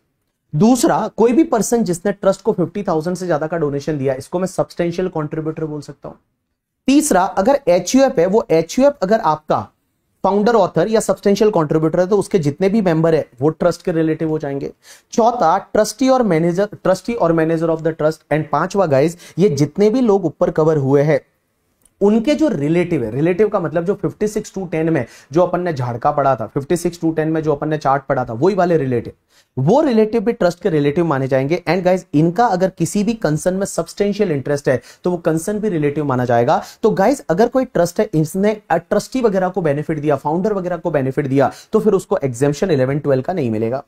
लेकिन कितना नहीं मिलेगा, जितना बेनिफिट दिया, तो जितना बेनिफिट दिया उस पर एग्जेम्पशन नहीं मिलेगा। एंड गाइस, ट्रस्ट ने अपना जितना भी पैसा है वो 11(5) में जमा नहीं कराया, तो जितना पैसा 11(5) में जमा नहीं कराया उतना जो है वो भैया उस अमाउंट पे एग्जेम्पशन नहीं मिलेगा और वो टैक्सेबल हो जाएगा अंडर सेक्शन 115 बीबीआई। तो यहां पे मैं दो चीजें बता रहा हूं कि एक तो जितना आपने रिलेटिव को बेनिफिट दिया एंड दूसरा जितना पैसा आपने 11(5) सेफ मोड में नहीं डाला, तो इसमें ट्रस्ट का पूरा एग्जेम्पशन विड्रॉ नहीं होगा, जितना वायलेशन हुआ है उतना ही विड्रॉ होगा and that will be taxable under section 115 BBI eight the rate 30%। Cancellation की जरूरत नहीं है। लेकिन गाइस, स्टार्टिंग के 2 पॉइंट ऐसे हैं जिसमें आपको रजिस्ट्रेशन को क्या करना पड़ेगा, कैंसिल करना पड़ेगा। यू गॉट माय पॉइंट और नॉट? यस। चलिए, उसके बाद में नेक्स्ट सेक्शन आती है 11(1)। 11(1) क्या बोलती है कि अगर ट्रस्ट ने कोई कैपिटल असेट ट्रांसफर की, उस पे कैपिटल गेन हुआ, तो क्या कैपिटल गेन भी एग्जेम्प्ट होगा या नहीं? तो यहां लॉ मेकर्स ये बोलते हैं कि अगर कोई ट्रस्ट है उसने कोई कैपिटल असेट ट्रांसफर की, उस पे कैपिटल गेन हुआ, तो कैपिटल गेन भी एग्जेम्प्ट हो जाएगा अगर उन्होंने उस पैसे से कोई दूसरी असेट खरीद ली। अब यह कैपिटल गेन कितना एग्जेम्प्ट होगा कि अगर नेट कंसिडरेशन फुल्ली यूटिलाइज किया है, नेट कंसिडरेशन जो था अगर वो पूरा यूटिलाइज हो गया तो कैपिटल गेन पूरा एग्जेम्प्ट हो जाएगा। बट नेट कंसिडरेशन अगर पार्टली यूटिलाइज होता है तो यहां एग्जेम्पशन मिलेगा एक फॉर्मूला बेसिस, और वो फॉर्मूला है cost of new asset minus cost of old asset. Cost of new asset minus cost of old asset जो बचेगा उतना आप कैपिटल गेन के सामने एग्जेम्पशन ले सकते हो। आपको कंपाइलर में एक मैंने क्वेश्चन दे रखा है जो आईसीआई ने दे रखा था, वो का वो वाला। उसमें क्या होता है कि अगर एक 5 लाख की असेट थी और वो ट्रस्ट उसको 10.5 लाख में बेच देता है, तो यहां पे 5.5 लाख जो है वो 5.5 लाख का क्या मिल जाता है, कैपिटल गेन हो जाता है। अब ये कैपिटल गेन 5.5 लाख का है, तो उस पे उन्होंने पहले तो 15% स्टैंडर्ड डिडक्शन ले लिया, बाकी जो बचा था अब, और उन्होंने क्या किया, नया असेट है वो 12 में खरीदा है, तो नया असेट 12 में खरीदा तो आपका नेट कंसिडरेशन पूरा यूटिलाइज हो गया, तो आपका कैपिटल गेन पूरा एग्जेम्प्ट होगा। तो 5.5 से पहले तो 15% स्टैंडर्ड डिडक्शन ले लिया और फिर वापस 5.5 का एग्जेम्पशन ले लिया। एंड गाइस, नेट कंसिडरेशन से ऊपर कितना 1.5 लाख आपने इन्वेस्ट किया, तो 1.5 लाख को भी आपने अप्लाइड में ले लिया। जब वो क्वेश्चन देखोगे तो आपको ये पॉइंट समझ में आ जाएगा। अब एक बात समझना, एक सेक्शन होती है 115 बीबीआई। मैंने ये जो लेक्चर है इसमें कम से कम 10 बार ये बोला होगा 115 बीबीआई। 115 बीबीआई क्या बोलती है कि कुछ इनकम ऐसी होती है ना जिसपे सीधा 30% टैक्स लग जाएगा, standard 30% tax taxable under section 115 BBI. ये सेक्शन बोलती है कौन कौन सी इनकम। सबसे पहला, अगर मान लो आपने कोई इनकम को एक्यूमुलेट किया जो कि 15% से ज्यादा है, बिकॉज जितना भी इनकम होता है ना उसमें से आप कितना स्टैंडर्ड डिडक्शन 15% उससे ज्यादा एक्यूमुलेट नहीं कर सकते। अगर मान लो ज्यादा एक्यूमुलेट कर रहे हो और जो लॉ में अलाउ नहीं है, तो उस वाले अमाउंट पे आपका 30% टैक्सेबल हो जाएगा। दूसरा, जो एक्सप्लेनेशन नंबर 1, जो आपको 2 ऑप्शन दे रखे थे ना, आउटस्टैंडिंग वाला और एनी अदर रीजन वाला, और वो अगर आपने उसको एक्चुअल में अप्लाइड नहीं किया, तो जिस ईयर में वो एक्चुअल अप्लाइड नहीं कर रहे हो उस ईयर में वो वापस इनकम बन जाएगा एंड टैक्सेबल हो जाएगा अंडर दिस सेक्शन। एक वो 11(2) का वायलेशन हो गया, वो जो 4 condition, specific purpose, specific period, किसी और ट्रस्ट को डोनेट नहीं करना है और वो 11(5) में जमा कराना है, उसका वायलेशन हुआ। तो उसके बाद अगर मान लो कोई भी अमाउंट है वो किसी लाइक फाउंडर, ऑथर वगैरह, ट्रस्टी वगैरह के लिए पैसा यूज किया, तो उतना 115 बीबीआई में टैक्सेबल हो जाएगा। जितना पैसा आपने 11(5) में जमा नहीं कराया सेफ इन्वेस्टमेंट में, वो टैक्सेबल हो जाएगा। एंड गाइस, अगर कोई भी अमाउंट है वो इंडिया के बाहर किसी पर्पस के लिए यूज किया, क्योंकि आपको जो ट्रस्ट का पैसा है वो charitable and religious purpose in India के लिए यूज करना है, इंडिया के बाहर के लिए यूज किया, तो उस पर्टिकुलर केस में आपकी एग्जेम्पशन जो है उस वाले अमाउंट पे नहीं मिलेगा और वो टैक्सेबल हो जाएगा सीधा 30% की रेट से। अब एक और बात समझना, ये जितनी भी इनकम यहां टैक्सेबल हो रही है इसके सामने कोई भी खर्चा, कोई भी अलाउंस, कोई भी सेट ऑफ लॉसेस वगैरह नहीं होगा। यू गॉट माय पॉइंट और नॉट? यस। चलिए, उसके बाद एक और सेक्शन है, दैट इज द 1310। 1310 क्या है समझने की कोशिश करना। सेक्शन 1310 ये बोलती है कि एक बात बताओ, आपको अगर याद रहेगा, मैंने जहां ये टॉपिक चालू किया था वहां मैंने बताया था चैरिटेबल पर्पस का मतलब क्या होता है। Relief of poor, medical, education, yoga, preservation of historical places, monuments, preservation of the wild life, वो सब था। उसमें एक पॉइंट ऐसा था कि अगर मान लो उसका जो ऑब्जेक्टिव है any other objective of general public utility, तो उसका बिजनेस रिसिट है वो टोटल ग्रॉस रिसिट के 20% से ज्यादा नहीं होना चाहिए। अगर 20% से ज्यादा हो गया तो क्या होगा? तो लॉ मेकर्स यहां पे क्या बोलते हैं कि अगर मान लो कोई ट्रस्ट है, उसका कमर्शियल रिसिट 20% से ज्यादा हो गया एंड उसका ऑब्जेक्टिव है any other objective of general public utility, तो मैं बोलूं उस ईयर में वो चैरिटेबल नहीं है, उस ईयर में उसको एग्जेम्पशन नहीं मिलेगा। दूसरा, अगर आपको याद रहेगा, मैंने आपको बोला कि ट्रस्ट को अगर एग्जेम्पशन 11-12 का चाहिए तो बुक्स ऑफ अकाउंट्स मेंटेन करनी पड़ेगी। मान लो उसने बुक्स ऑफ अकाउंट्स बनाई नहीं, या फिर बुक्स ऑफ अकाउंट्स की ऑडिट करानी पड़ेगी, उन्होंने बुक्स ऑफ अकाउंट्स की ऑडिट नहीं कराई, या फिर उनको रिटर्न फाइल करना पड़ेगा अंडर सेक्शन 139(1), 139(4) में टाइम लिमिट दे रखी है और उन्होंने वो नहीं किया। अगर गाइस ऐसा वायलेशन हुआ तो उस साल में उसको एग्जेम्पशन तो मिलेगा ही नहीं। भाई देखो, यहां 4 वायलेशन। पहला कौन सा? कि अगर any other objective of general public utility का उसका ऑब्जेक्टिव है एंड उसका कमर्शियल रिसिट है वो 20% से ज्यादा है टोटल ग्रॉस रिसिट के। दूसरा, ट्रस्ट बुक्स ऑफ अकाउंट्स नहीं बनाता है, या बुक्स ऑफ अकाउंट्स बनाई बट उसकी ऑडिट नहीं कराई, या फिर उन्होंने ट्रस्ट ने रिटर्न टाइम पे फाइल नहीं किया अंडर सेक्शन 139, 139(4) में, तो उस केस में उस ईयर में एग्जेम्पशन तो नहीं मिलेगी, कोई एग्जेम्पशन नहीं मिलेगी। बट ट्रस्ट की इनकम कैसे निकाले फिर? क्या सीधा ग्रॉस रिसिट ही टैक्सेबल कर दे? ना बाबा ना। फिर यहां पे लॉ मेकर्स बोलते हैं एक काम करो कि ट्रस्ट का इस साल का जितना ग्रॉस रिसिट है वो ले लो और उसमें से माइनस कर दो जितने रेवेन्यू एक्सपेंडिचर, जितने भी रेवेन्यू एक्सपेंडिचर है ट्रस्ट के वो सब माइनस कर दो। But revenue expenditure incurred for the trust purpose in India, means India में जितना रेवेन्यू खर्चा किया है वो आप लेस कर दो, जो बचेगा वो ट्रस्ट की इनकम है और उस पर ट्रस्ट को टैक्स भरना पड़ेगा। उसको 15%, 85 कुछ नहीं करना, पहले जितना ग्रॉस रिसिट है वो ले लो, माइनस कर दीजिए जितने रेवेन्यू खर्चे हैं ट्रस्ट के वो माइनस कर दीजिए, बट रेवेन्यू खर्चे जो इंडिया में इंडियन पर्पस के लिए यूज किया है, और जो बचेगा that will be treated as a trust का इनकम, जो बचेगा वो ट्रस्ट का इनकम माना जाएगा। लेकिन उसमें कुछ कंडीशन और सेटिस्फाइड करनी पड़ेगी कि जो रेवेन्यू एक्सपेंडिचर लेस होगा लेकिन वो खर्चा अगर कॉर्पस में से पैसा निकाल के किया है तो नहीं होगा, वो पैसा अगर आपने लोन लेके रेवेन्यू खर्चा किया है तो वो लेस नहीं होगा, या फिर कोई भी असेट जिसकी एक्चुअल कॉस्ट 100% डिडक्शन ले लिया था उस पर डेप्रिसिएशन ले रहे हो वो नहीं होगा करके। एंड गाइज, अगर मान लो आपने किसी और ट्रस्ट को डोनेशन वगैरह दे दिया तो वो आपका रेवेन्यू एक्सपेंडिचर नहीं माना जाएगा। तो इन सिंपल वर्ड मैं आपको बताऊं, देखो अगर ट्रस्ट के 4 वायलेशन हुए, पहला क्या, वो अगर any other objective of general public utility वाला है और उसका कमर्शियल रिसिट टोटल रिसिट के 20% से ज्यादा हो गया, बुक्स ऑफ अकाउंट्स नहीं बनाया या बुक्स ऑफ अकाउंट्स की ऑडिट नहीं कराई या रिटर्न टाइम पे फाइल नहीं किया 139(1), 139(4) में, तो क्या होगा? ट्रस्ट को कोई एग्जेम्पशन तो नहीं मिलेगा। लेकिन भैया उसके केस में इनकम कैसे निकालेंगे? पहले ग्रॉस रिसिट ले लो, माइनस ऑल रेवेन्यू एक्सपेंडिचर कर दो जो इंडिया में इंकर किए हैं ट्रस्ट पर्पस के लिए। लेकिन 4 चीजें ध्यान रखना, अगर कोई कॉर्पस में से किया वो नहीं होगा लेस, कोई लोन में से किया वो लेस नहीं होगा, किसी दूसरे ट्रस्ट को डोनेट किया वो लेस नहीं होगा, एंड गाइस किसी भी एसेट पे डेप्रिसिएशन नहीं ले सकते अगर उस पे एक्चुअल कॉस्ट है वो अप्लाइड में ले चुके हैं। अब एक और चीज समझना, यहां पे section 40A subsection 3, 40A subsection 3A and 40 clause A sub clause 1A को भी फॉलो करना पड़ेगा कि भाई 10,000 से ज्यादा का कैश में पेमेंट नहीं होना चाहिए। अगर मान लो पेमेंट किया रेजिडेंट को तो TDS काटना पड़ेगा, अदरवाइज 30% डिसअलाउड होगा, वो सब करना पड़ेगा। एंड इसके अलावा रेवेन्यू खर्चों के अलावा गाइस इसके सामने कोई भी डिडक्शन और नहीं मिलेगा, पुराने कोई भी लॉसेस वगैरह सेट ऑफ नहीं कर सकते, वो सब कुछ भी नहीं होगा। चलिए उसके बाद एक सेक्शन आती है 115 BBC, that is related to the anonymous donation. Anonymous donation का मतलब होता है अज्ञात दान, या हिंदी में अपन लोग इसको गुप्त दान भी बोलते हैं। अब एनोनिमस डोनेशन जब भी आपको ट्रस्ट को मिलता है तो आपको ये देखना है कि ट्रस्ट कौन सा है। अगर रिलीजियस ट्रस्ट है ना तो एनोनिमस डोनेशन को आप नॉर्मल डोनेशन मान के वो 15%, 85% अप्लाइड वगैरह वैसा कर दो। लेकिन अगर कोई भी ट्रस्ट ऐसा है जो चैरिटेबल ट्रस्ट है तो एनोनिमस डोनेशन यहां पे टैक्सेबल होगा एट द रेट 30%।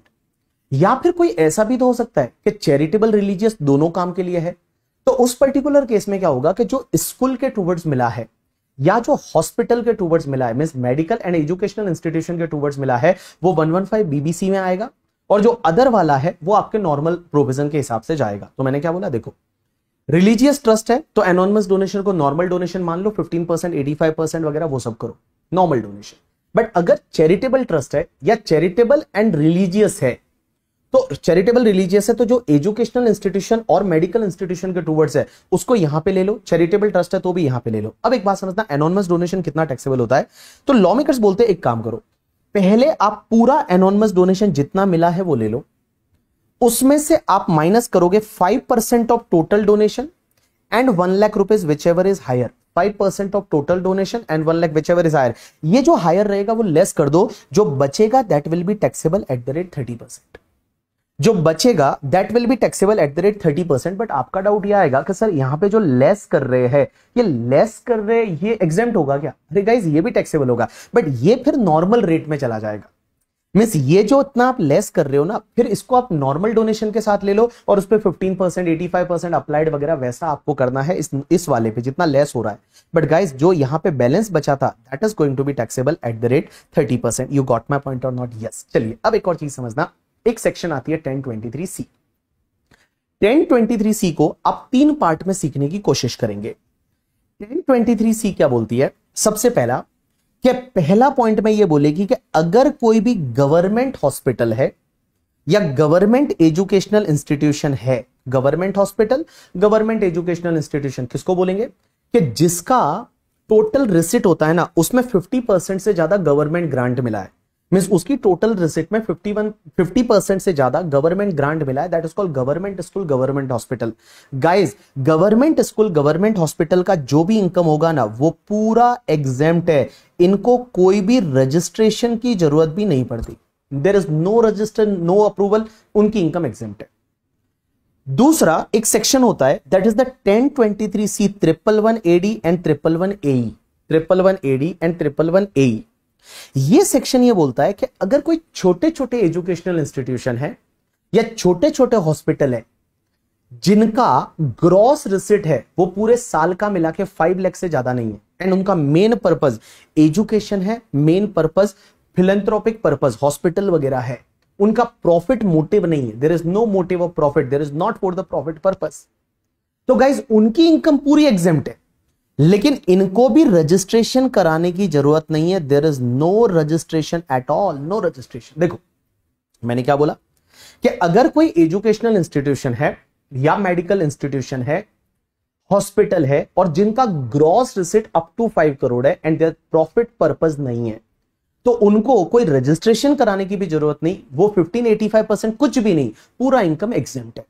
लेकिन मान लो कोई इंस्टीट्यूशन ऐसी है जिसका एक हॉस्पिटल भी चलता है, एक स्कूल भी चलता है, हॉस्पिटल का ग्रॉस रिसिट 3 करोड़ है, स्कूल का 3 करोड़ है, total 6 crore. Can they claim this exemption? Answer is no, because दोनों का एग्रीगेट मिला के 5 करोड़ से ज्यादा हो गया, तो फिर ये वाली एग्जेम्पशन क्लेम नहीं कर सकते। ये वही लोग कर सकते हैं जो aggregate gross receipt from hospital, educational institution मिला के अप टू 5 करोड़ होना चाहिए। अब एक बात समझना, एक तीसरी कैटेगरी आती है।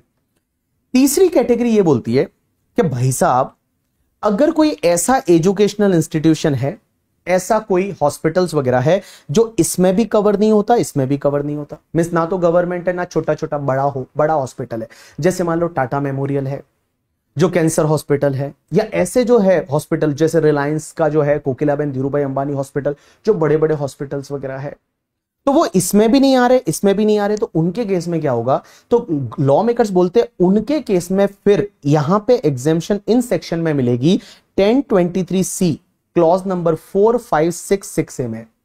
लेकिन इसके लिए इनको अप्रूवल लेना पड़ेगा, इसके लिए इनको अप्रूवल लेना पड़ेगा, इनको रजिस्ट्रेशन कराना पड़ेगा, और अप्रूवल और रजिस्ट्रेशन का सिनेरियो सेम वैसा ही चलेगा जैसा मैंने 12AB के लिए पढ़ाया था कि कन्वर्जन के केस में क्या होगा, न्यू के केस में क्या होगा, आफ्टर 5 ईयर क्या होगा, जो मैंने पढ़ाया था ना वो का वो। तो इनको अप्रूवल लेना पड़ेगा, इनको रजिस्ट्रेशन लेना पड़ेगा, इनको रजिस्ट्रेशन कराना पड़ेगा, CIT PCIT से अप्रूवल लेना पड़ेगा। अब आपका डाउट यह आएगा कि सर एक बात बताइए, इनको रजिस्ट्रेशन की जरूरत नहीं, इनको भी जरूरत नहीं, बट इनको रजिस्ट्रेशन लेना पड़ेगा। Answer is yes. और इन्होंने अगर रजिस्ट्रेशन ले लिया तो फिर इनको एग्जेम्पशन कैसे मिलेगी पता है? सेम वैसी की वैसी मिलेगी जैसा अपन नॉर्मल ट्रस्ट में पढ़ रहे थे। मींस 15% आप स्टैंडर्ड डिडक्शन ले लीजिए, बाकी वाला 85% उसमें से अप्लाइड करिए, जो अपन ने वहां पढ़ा हुआ है ना वैसा का वैसा आपको सेम डिट्टो वैसा का वैसा है आज की डेट में।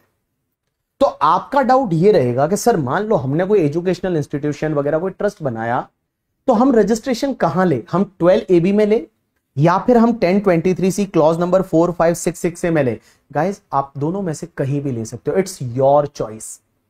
कंप्लीटली आज की डेट में आपके पास चॉइस है, आप चाहो तो 12AB में ले लो, आप चाहो तो यहां पे ले लो। और गाइस वहां पे एक सेक्शन ये बोलती है कि अगर आप 12AB में भी रजिस्टर्ड हो और आप यहां पे भी रजिस्टर्ड हो तो उस पर्टिकुलर केस में 12AB का रजिस्ट्रेशन है वो इनऑपरेटिव हो जाएगा, और अगर वहां पे वापस आपको ऑपरेटिव कराना है तो ये इनऑपरेटिव हो जाएगा। तो इन सिंपल वर्ड में आपको बताऊं, दोनों म्यूचुअली एक्सक्लूसिव है। मींस ये वाली सेक्शन 1023C क्लॉज नंबर 4, 5, 6 से and 12AB is a mutual exclusive. आज की डेट में ट्रस्ट या तो उधर रजिस्ट्रेशन ले ले या फिर इधर अप्रूवल ले, वो दोनों जगह रजिस्ट्रेशन अप्रूवल है, वो नहीं ले सकता है। यू गॉट माई पॉइंट और नॉट? यस। इसके आगे कुछ केस लॉज दे रखे हैं, चलिए एक एक केस लॉ डिस्कस करते हैं। सबसे पहला case law new noble educational society 2022, supreme court का जजमेंट है। अब एक बात समझना, यहां पे ऊपर जो मैंने बताया था, यहां पे अगर मैं 10 की बात करूं तो यहां पे देखिए हर जगह क्या लिखा हुआ है कि यहां पे आपका जो है वो एजुकेशनल या हॉस्पिटल जो होता है institution, that should be wholly solely for the educational और मेडिकल पर्पज होना चाहिए।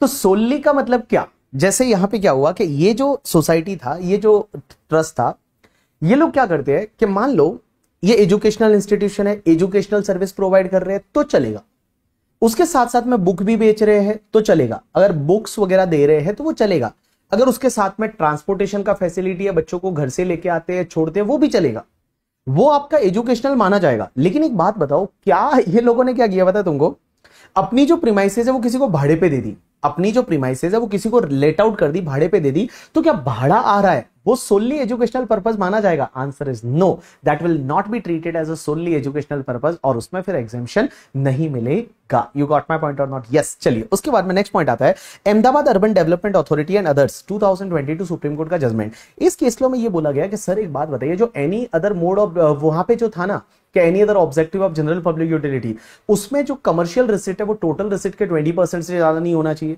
बट कमर्शियल रिसिट कैसे पता चलेगा ये कमर्शियल एक्टिविटी है या नहीं है? तो इन्होंने बोला दैट केस टू केस है वो एओ डिसाइड करेगा। यहां पे केस टू केस है वो असेसिंग ऑफिसर डिसाइड करेगा, और असेसिंग ऑफिसर देखेगा कि ये कमर्शियल एक्टिविटी है या नहीं। अगर कमर्शियल एक्टिविटी से जो इनकम है वो अगर ग्रॉस रिसिट है वो अप टू 20% है तो वो आपका चैरिटेबल है, अदरवाइज वो चैरिटेबल नहीं माना जाएगा। उसके बाद में एक और केस लॉ है, that is the Saint Peter's educational society 2016 supreme court का जजमेंट। यहां पे क्या हुआ देखिए, मैं यहां पे जो 1023C मैं जो बात कर रहा हूं, मैं बोल रहा हूं एजुकेशन पर्पस होना चाहिए। अब एजुकेशन पर्पस का मतलब ऑब्वियसली 10th की डिग्री जो होती है, 12th की डिग्री है, ये सब जो होता है, या कोई डिग्री डिप्लोमा रिकॉग्नाइज होता है, वो एजुकेशन है। लेकिन एक इंस्टीट्यूशन है वो मान लो डिग्री डिप्लोमा दे रही है सम स्पेसिफिक फील्ड में, लाइक कम्युनिकेशन में या मास मीडिया में या एडवर्टाइजिंग में, उसमें अगर डिग्री डिप्लोमा दे रहे हैं, ट्रेनिंग दे रहे हैं, तो क्या वो भी एजुकेशनल पर्पस माना जाएगा या नहीं? Answer is yes. Supreme court ने बोला कि यस वो भी एजुकेशनल माना जाएगा, लेकिन ऑब्वियसली उसका मेन मोटिव प्रॉफिट बनाना नहीं होना चाहिए। मेन मोटिव जो है वो प्रॉफिट बनाना नहीं होना चाहिए, तो वो भी तुम्हारा एजुकेशन माना जाएगा। चलिए अब अपन नेक्स्ट टॉपिक पे चलते हैं, जिसका नाम है एग्जिट टैक्स, या जिसको अपन बोलते हैं tax on accreted income. And guys एक चीज ध्यान रखना, एग्जाम में या तो क्वेश्चन आपको ट्रस्ट से आएगा जो अभी तक मैंने पढ़ा, या एग्जाम में आपको क्वेश्चन यहां से मिलेगा, बट 7 to 8 मार्क का क्वेश्चन आपको दोनों में से एक जगह से मिलने वाला है, ध्यान देना। चलिए अपन बात करते हैं एक्रिएटेड इनकम, एंड ध्यान देना यहां पे एक जो सेक्शन है दैट इज द 115 TD डाली गई, और ये सेक्शन यह बोलती है कि अगर कोई ट्रस्ट है तो ट्रस्ट के केस में 3 केसेस में उसका जितना भी एक्रिएटेड इनकम होगा, एक्रिएटेड इनकम का मतलब ट्रस्ट के पास जितनी असेट है ना, असेट, उन सब असेट का फेयर मार्केट वैल्यू निकाल दो, उसको बोलेंगे एक्रिएटेड इनकम, और उसकी जो टोटल रहेगी ना उस पे एमएमआर की रेट से टैक्स भरना पड़ेगा। एंड गाइस यहां पे एमएमआर होगा 34.944%, यहां पे 30% इज टैक्स रेट, 12% आपका surcharge, always 12%, and health and education cess 4%। एक चीज समझना, नॉर्मली मैक्सिमम मार्जिनल रेट है ना वो आपका 30%, 34% नहीं होता, वो ज्यादा होता है, क्योंकि 30% आप टैक्स रेट लेते हो, उसमें 25% या 37% सरचार्ज ऐड करते हो, अगर 115 बीएससी के हिसाब से तो 20%, अदरवाइज आपका 37%, and 4% health and education cess add करते हो, तो वो गाइस 39% या 42 पॉइंट समथिंग परसेंट हो जाता है। लेकिन ये एक ऐसा एक्सेप्शनल केसेस है जहां पे ध्यान रखना आपका एमएमआर जो है वो 34.944% है। अब ये सेक्शन क्या बोलती है कि अगर कोई ट्रस्ट है या पे इंस्टीट्यूशन है जो कि 12AB में रजिस्टर्ड था, या फिर अप्रूव्ड था अंडर सेक्शन 1023 4 5 6 6 8। एक गाइस मैं अभी तो आपको बताया ये जो 4 5 6 6 है ना, it is a similar to the आपका 12 AB सॉरी। तो एक बात बताओ, कहीं पे भी रजिस्टर्ड था? तो इन सिंपल वर्ड, अगर कोई ट्रस्ट ऐसा है, कोई इंस्टीट्यूशन ऐसा है जो कि या तो 12 AB में रजिस्टर्ड था या फिर आपका 1023C clause number 4 clause number 5 6 6 में रजिस्टर्ड था। एंड गाइस अगर ये 3 केस हुए, 3 वायलेशन हुए, तो उसकी जितनी भी असेट रहेगी ना उसको एक्रिएटेड इनकम बोला जाएगा और उस पे उसको MMR की रेट से टैक्स भरना पड़ेगा। सर कौन से वायलेशन? सबसे पहला, अगर वो ट्रस्ट जो है वो कन्वर्जन हो जाता है, कन्वर्जन ऑफ द ट्रस्ट और institution into the non eligible form, means उसका कन्वर्जन हो जाता है into the non eligible form. अब आप बोलोगे नॉन एलिजिबल फॉर्म का मतलब क्या होता है? तो नॉन एलिजिबल फॉर्म का मतलब यहां पे ये जो 3 चीजें हैं उसमें से कुछ हुआ। पहला, अगर वो ट्रस्ट है उसका रजिस्ट्रेशन जो था 12 AB में या 1023C का अप्रूवल था, वो कमिश्नर कैंसिल कर देता है, सीधा कैंसिल मार देता है। कैंसिल कर दिया तो मान लिया जाएगा वो ट्रस्ट है वो नॉन एलिजिबल फॉर्म में आ गया। या फिर उन्होंने क्या किया, अपने ऑब्जेक्टिव में कुछ मॉडिफिकेशन ऑल्ट्रेशन कराया एंड उस प्रीवियस ईयर में उन्होंने फ्रेश रजिस्ट्रेशन के लिए अप्लाई नहीं किया, या फिर फ्रेश रजिस्ट्रेशन के लिए अप्लाई किया था लेकिन उनका एप्लीकेशन रिजेक्ट हो गया। तो देखिए मैंने क्या बोला, देखिए ध्यान देना अच्छे से, बिकॉज यहां अमेंडमेंट भी है। यहां पे लॉ मेकर्स बोलते हैं कि 3 केसेस ऐसे हैं जिसमें जो ट्रस्ट है या इंस्टीट्यूशन जो 12 AB 1023C में रजिस्टर्ड था उसका एक्रिएटेड इनकम पे MMR की रेट से टैक्स लग जाएगा। कौन से केसेस में? पहला, trust is converted into non eligible form, और यहां नॉन एलिजिबल फॉर्म का मतलब होता है कि सबसे पहला पॉइंट कि अगर उसका नॉन एलिजिबल फॉर्म का मतलब होता है, पहला, अगर उसका रजिस्ट्रेशन अप्रूवल कैंसिल कर दिया या फिर उन्होंने मॉडिफिकेशन ऑल्टरेशन किया था अपने ऑब्जेक्टिव में, फ्रेश एप्लीकेशन किया ही नहीं रजिस्ट्रेशन के लिए उस प्रीवियस ईयर में, या फिर किया था लेकिन उनकी एप्लीकेशन रिजेक्ट हो गई। तीसरा, इस साल अमेंडमेंट हुआ है, अगर वो ट्रस्ट ने री रजिस्ट्रेशन नहीं कराया। गाइस जो 12 AB में रजिस्टर कराना है, 12 AA वालों को सबको 12 AB में रजिस्टर कराना है, री रजिस्ट्रेशन कराना पड़ेगा। या फिर 1023C जो पुराने में अप्रूव थे उनको वापस से अप्रूवल लेना पड़ेगा, वो नहीं कराया। या फिर उन्होंने रिन्यूअल ऑफ रजिस्ट्रेशन नहीं कराया क्योंकि एवरी 5 इयर्स में अब रजिस्ट्रेशन होगा, वो नहीं कराया। या फिर उन्होंने प्रोविजनल रजिस्ट्रेशन ले लिया था लेकिन फाइनल रजिस्ट्रेशन के लिए अप्लाई नहीं किया। प्रोविजनल रजिस्ट्रेशन ले लिया था एंड फाइनल रजिस्ट्रेशन के लिए अप्लाई नहीं किया, तो गाइस यहां पे ये माना जाएगा इन केसेस में कि ट्रस्ट का कन्वर्जन हो चुका है into the non eligible form and accreted income पे MMR की रेट से टैक्स भरना है। दूसरा, अगर कोई ट्रस्ट है वो किसी ऐसे दूसरे ट्रस्ट या इंस्टीट्यूशन के साथ मर्ज हो जाता है जिसका ऑब्जेक्टिव सेम नहीं है या फिर वो रजिस्टर्ड नहीं है। अगर सेम ऑब्जेक्टिव एंड रजिस्टर्ड है उसके साथ मर्जर हुआ तो चलेगा, लेकिन अगर किसी ऐसे ट्रस्ट या इंस्टीट्यूशन के साथ मर्जर हो जाता है जिसका ऑब्जेक्टिव अलग है या फिर वो रजिस्ट्रेशन नहीं है, या फिर कोई ट्रस्ट और इंस्टीट्यूशन है उसका डिसोल्यूशन हो जाता है। गाइस अगर कोई भी ट्रस्ट या इंस्टीट्यूशन का डिसोल्यूशन होता है ना, तो डिसोल्यूशन के मंथ के एंड से 12 मंथ के अंदर अंदर वो असेट्स जो होती है वो किसी दूसरे रजिस्टर्ड ट्रस्ट या इंस्टीट्यूशन को बांटना पड़ता है। बट अगर किसी दूसरे ट्रस्ट या इंस्टीट्यूशन जो रजिस्टर्ड है उसको उन्होंने बांटा नहीं, तो उस पर्टिकुलर केस में एक्रिएटेड इनकम पे MMR की रेट से टैक्स लग जाएगा। तो देखो 3 केस, पहला नॉन एलिजिबल फॉर्म में कन्वर्जन, दूसरा merger with non eligible trust, तीसरा डिसोल्यूशन के केस में डिसोल्यूशन के मंथ के एंड से 1 ईयर के अंदर अंदर उसको किसी दूसरे रजिस्टर्ड ट्रस्ट या इंस्टीट्यूशन को असेट बांटना था, वो उन्होंने नहीं बांटा। उसके बाद में नेक्स्ट पॉइंट पे चलते हैं। सर एक्रिएटेड इनकम, आप बोल रहे हो एक्रिएटेड इनकम, एक्रिएटेड इनकम, एक्रिएटेड इनकम का मतलब होगा क्या? तो एक्रिएटेड इनकम का मतलब होता है कि एक काम करिए, सबसे पहले वैल्यूएशन डेट को उस ट्रस्ट की जितनी भी असेट है उसकी फेयर मार्केट वैल्यू निकालिए और माइनस उन असेट से रिलेटेड अगर कोई लाइबिलिटीज है, ट्रस्ट की लाइबिलिटीज है, वो आप लेस कर दीजिए, जो बचेगा दैट इज द एक्रिएटेड इनकम। तो आप एक काम करिए, सबसे पहले ट्रस्ट का aggregate fair market value of total asset, जितनी भी असेट्स है उसकी फेयर मार्केट वैल्यू निकालिए, माइनस कर दीजिए जो भी उस ट्रस्ट की लाइबिलिटी है वो माइनस कर दीजिए, जो भी बचेगा दैट इज कॉल्ड एक्रिएटेड इनकम। अब एक और चीज समझना गाइस, यहां पे जब आप ये असेट ले रहे हो एंड उससे रिलेटेड लाइबिलिटी ले रहे हो, 3 असेट्स को नहीं लेना है। पहला, अगर कोई असेट ऐसी है जो आपने एग्रीकल्चर इनकम से एक्वायर की थी, बिकॉज एग्रीकल्चर इनकम तो ऐसे भी एग्जेम्प्ट होती है ना यार, तो एग्रीकल्चर इनकम से कोई असेट एक्वायर की थी उसको आपको कंसिडर नहीं करना है। दूसरा, अगर कोई असेट ऐसी है जो आपने एक्वायर की थी between from the date on which trust was created, मतलब ट्रस्ट जिस दिन क्रिएट किया था उस दिन से लेके और जिस दिन ट्रस्ट का रजिस्ट्रेशन इफेक्टिव हुआ, मतलब जिस ईयर में ट्रस्ट का रजिस्ट्रेशन 12AB का या 1023C का इफेक्टिव हुआ, उससे पहले पहले मतलब जो भी असेट एक्वायर की हुई है वो आपको नहीं लेनी, क्योंकि भाई उस इनकम पे तो आपने ऑलरेडी टैक्स भर दिया होगा ना।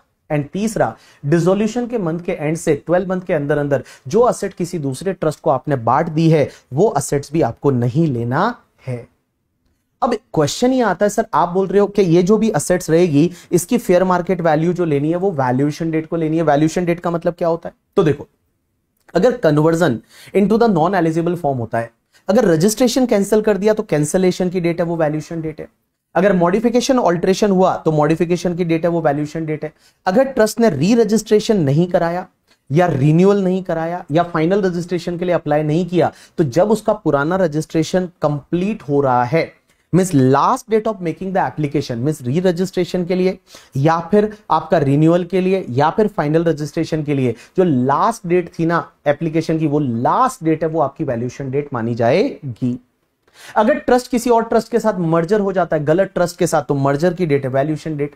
और डिसोल्यूशन के मंथ के एंड से 12 मंथ के अंदर अंदर अगर असेट नहीं बांटी तो जो डिसोल्यूशन की डेट है वो आपकी वैल्यूएशन डेट मानी जाएगी। अब एक और चीज समझना, अगर ट्रस्ट का इस साल इनकम नहीं है, इनकम टैक्स नहीं बन रहा, बट ट्रस्ट का रजिस्ट्रेशन वगैरह कैंसिल हो गया, तो क्वेश्चन ही आता है कि क्या उनको ये एक्रिएटेड इनकम पे एग्जिट टैक्स भरना पड़ेगा? Answer is yes Babu, exit tax तो भरना ही पड़ेगा, ये मैंडेटरी है। अब एक और चीज समझना, अगर आपने किसी एसेट पे एग्जिट टैक्स ऑलरेडी भर दिया है एफएमवी पे, तो आगे जाके जब उस एसेट को बेचोगे तो जो एफएमवी पे आपने टैक्स भरा है वही उसकी कॉस्ट ऑफ एक्विजिशन बन जाएगी for the purpose of calculating capital gain.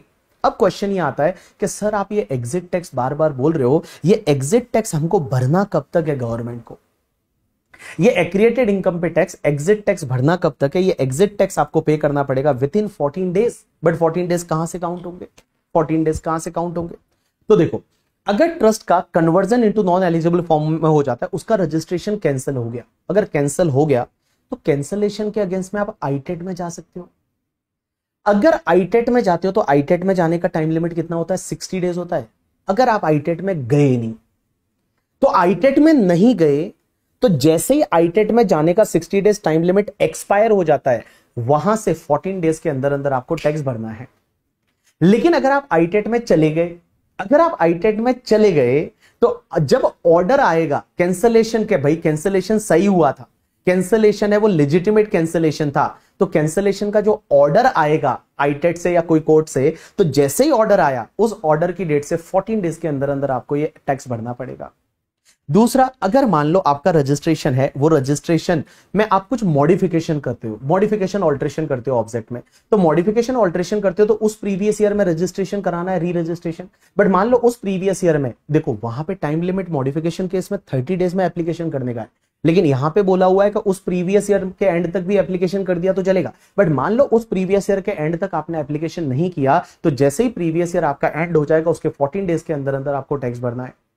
लेकिन आपने री रजिस्ट्रेशन के लिए एप्लीकेशन किया था मॉडिफिकेशन के केस में, ऑल्ट्रेशन के केस में, ऑब्जेक्टिव में, बट सीआईटी ने क्या किया? उसको रिजेक्ट कर दिया।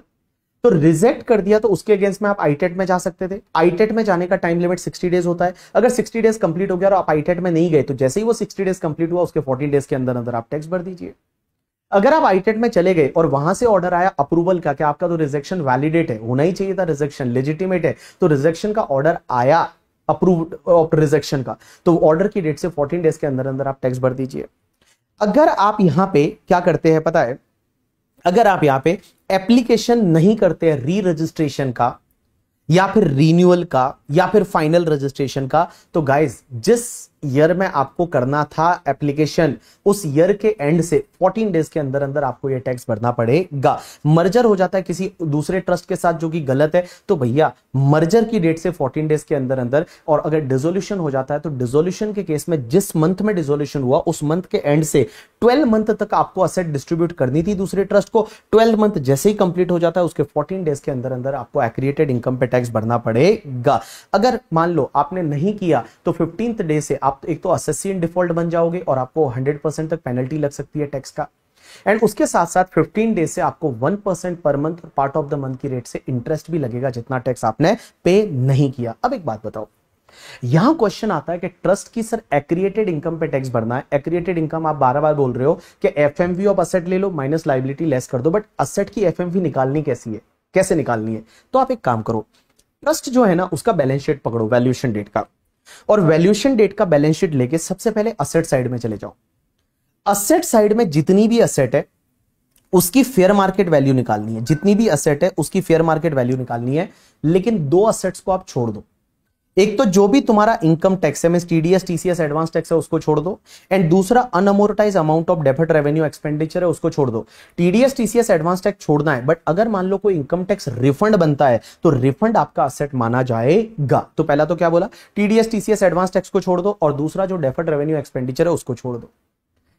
अब आपका क्वेश्चन ही आता है कि सब असेट्स हमको लेना है इन दो को छोड़ के, बट असेट की एफएमवी कैसे निकाले? तो सबसे पहला, अगर मान लो आपके पास कोटेड शेयर है, जैसे कोई ट्रस्ट है बीबी पापा का ट्रस्ट, और उनके पास में फॉर एन एग्जांपल कोई कोटेड शेयर है, जैसे इंडियन ऑयल कॉर्पोरेशन के शेयर है, बीपीसीएल के शेयर्स है, कोल इंडिया के शेयर्स है, कोटेड शेयर है, तो सर उसकी वैल्यू कैसे निकाले? तो वैल्यूएशन डेट को आपको क्या करना है कि एवरेज लेना है लोएस्ट और हाईएस्ट प्राइस का। हाईएस्ट और लोएस्ट कितना था रिकॉग्नाइज्ड स्टॉक एक्सचेंज में, उसका एवरेज ले लो। लेकिन अगर वैल्यूएशन डेट को ट्रेडिंग नहीं हुआ तो लास्ट ट्रेडिंग सेशन जो था उसका एवरेज क्या था वो ले लो। अब एक बात समझना, ये तो बात हो गई कोटेड शेयर एंड सिक्योरिटी। अब अनकोटेड का क्या होगा? अनकोटेड में इक्विटी शेयर को एक बार के लिए छोड़ दो, बाकी जो अनकोटेड शेयर है या अनकोटेड सिक्योरिटी है उसका क्या होगा? अनकोटेड इक्विटी शेयर को छोड़ के अनकोटेड प्रेफरेंस शेयर है या अनकोटेड डिबेंचर बॉन्ड्स वगैरह है, उसके केस में क्या करना है? तो लॉ मेकर्स बोलते हैं उसके केस में आप एफएमवी निकलवा दो वैल्यूएशन वैल्यूअर से, रजिस्टर्ड वैल्यूअर से।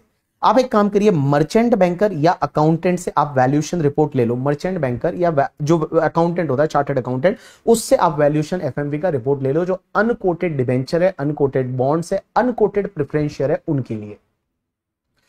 उसके बाद में जो भी इमूवेबल प्रॉपर्टी है उनके लिए आप एक काम करो, एसडीवी और fair market value whichever is higher, means जो भी इमूवेबल प्रॉपर्टी है उसका स्टैम्प ड्यूटी वैल्यू और fair market value whichever is higher ले लो। अब ये बिजनेस अंडरटेकिंग के केस में क्या करना है, थोड़ी देर के लिए रुक जाओ। उसके बाद एनी अदर असेट, जैसे आपका डेटर्स है, ठीक है, डेटर्स है या फिर बिल्स रिसीवेबल है या और कोई बैंक बैलेंस है, तो उसका क्या करो, आप एफएमवी निकाल दो वैल्यूएशन डेट को। तो देखो मैंने क्या किया, ट्रस्ट जो था उस ट्रस्ट की पहले असेट साइड को पकड़ा। ट्रस्ट जो है उसकी असेट साइड को पकड़ा। असेट में आपको क्या क्या नहीं लेना, एक तो टीडीएस टीसीएस एडवांस टैक्स नहीं लेना, डेफर्ड रेवेन्यू एक्सपेंडिचर नहीं लेना, बाकी सब असेट की फेयर मार्केट वैल्यू निकालो। कोटेड शेयर एंड सिक्योरिटी के केस में आप एवरेज ले लो हाईएस्ट लोएस्ट का वैल्यूएशन डेट को। दूसरा, अनकोटेड इक्विटी शेयर के लिए थोड़ी देर के लिए रुक जाओ।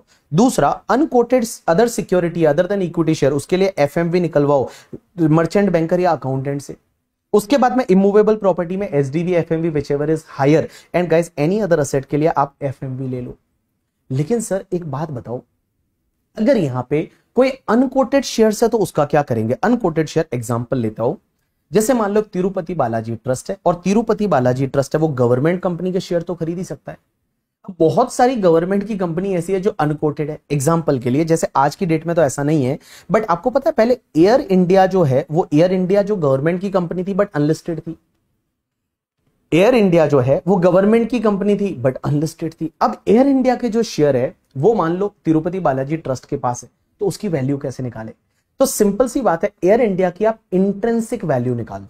क्या निकाल दो? Intrinsic value. एयर इंडिया की बैलेंस शीट लो, उस एयर इंडिया की बैलेंस शीट की इंट्रिंसिक वैल्यू निकाल दो, जो भी वैल्यू आती है divide by total share air India के कितने हैं और मल्टीप्लाई बाय ट्रस्ट के पास कितने शेयर है, तो उस इक्विटी शेयर की वैल्यू आ जाएगी अनलिस्टेड इक्विटी शेयर की। तो कैसे करने का देखिए, सबसे पहले आप एयर इंडिया को पकड़ो, एयर इंडिया की जितनी भी असेट्स है उसकी बुक वैल्यू ले लो। एयर इंडिया की जितनी भी असेट साइड में असेट है उसकी बुक वैल्यू ले लो, बट कवर्ड इन बी को छोड़ के, means share, security, jewellery, drawing, painting, sculpture, archaeological collection, any other work of art and Boolean, जो मैंने अदर सोर्सेज में असेट बताई थी उनको छोड़ के बाकी कोई असेट है, जैसे एयर इंडिया का डेटर्स है, एयर इंडिया का स्टॉक है, एयर इंडिया की ऐसी कोई असेट है, उसके लिए आप क्या करो, बुक वैल्यू ले लो। बट इसमें भी टीडीएस टीसीएस एडवांस टैक्स नहीं लेना। एंड गाइस बी मतलब जितने भी आपके पास bullion, jewellery, precious stone, artistic work है, उनके लिए आप एक काम करो, फेयर मार्केट वैल्यू ले लो इस रूल के हिसाब से।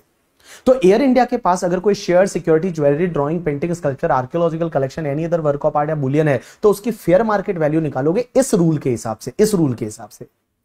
उसके बाद में जो भी असेट रहेगी एयर इंडिया की वो आपको जो भी लाइबिलिटीज रहेगी एयर इंडिया की वो आप बुक वैल्यू पे लेस कर दो।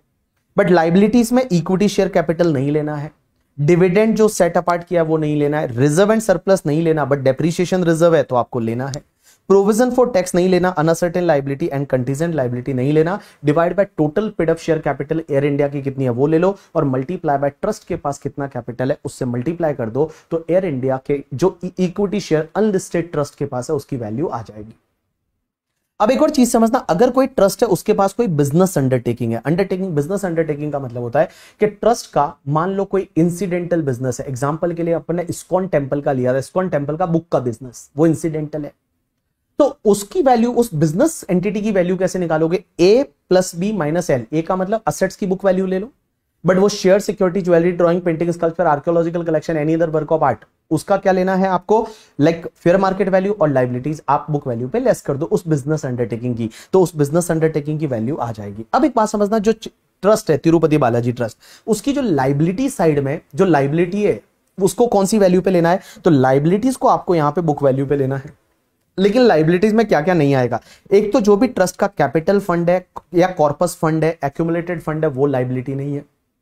दूसरा, रिजर्व एंड सरप्लस नहीं आएगा, प्रोविजन फॉर टैक्स नहीं आएगा, अनसर्टेन लाइबिलिटीज का प्रोविजन नहीं आएगा, एंड कंटीजेंट लाइबिलिटी नहीं आएगा। तो आपको एक्रिएटेड इनकम कैसे निकालना है, तिरुपति बालाजी ट्रस्ट ले लीजिए, ट्रस्ट की असेट साइड जितनी भी है असेट्स की फेयर मार्केट वैल्यू ले लीजिए, लाइबिलिटीज को बुक वैल्यू पे लेस कर दीजिए, जो भी बचेगा दैट इज कॉल्ड एक्रिएटेड इनकम, और उस पर एमएमआर की रेट से टैक्स भरना पड़ेगा। यू गॉट माई पॉइंट और नॉट? यस।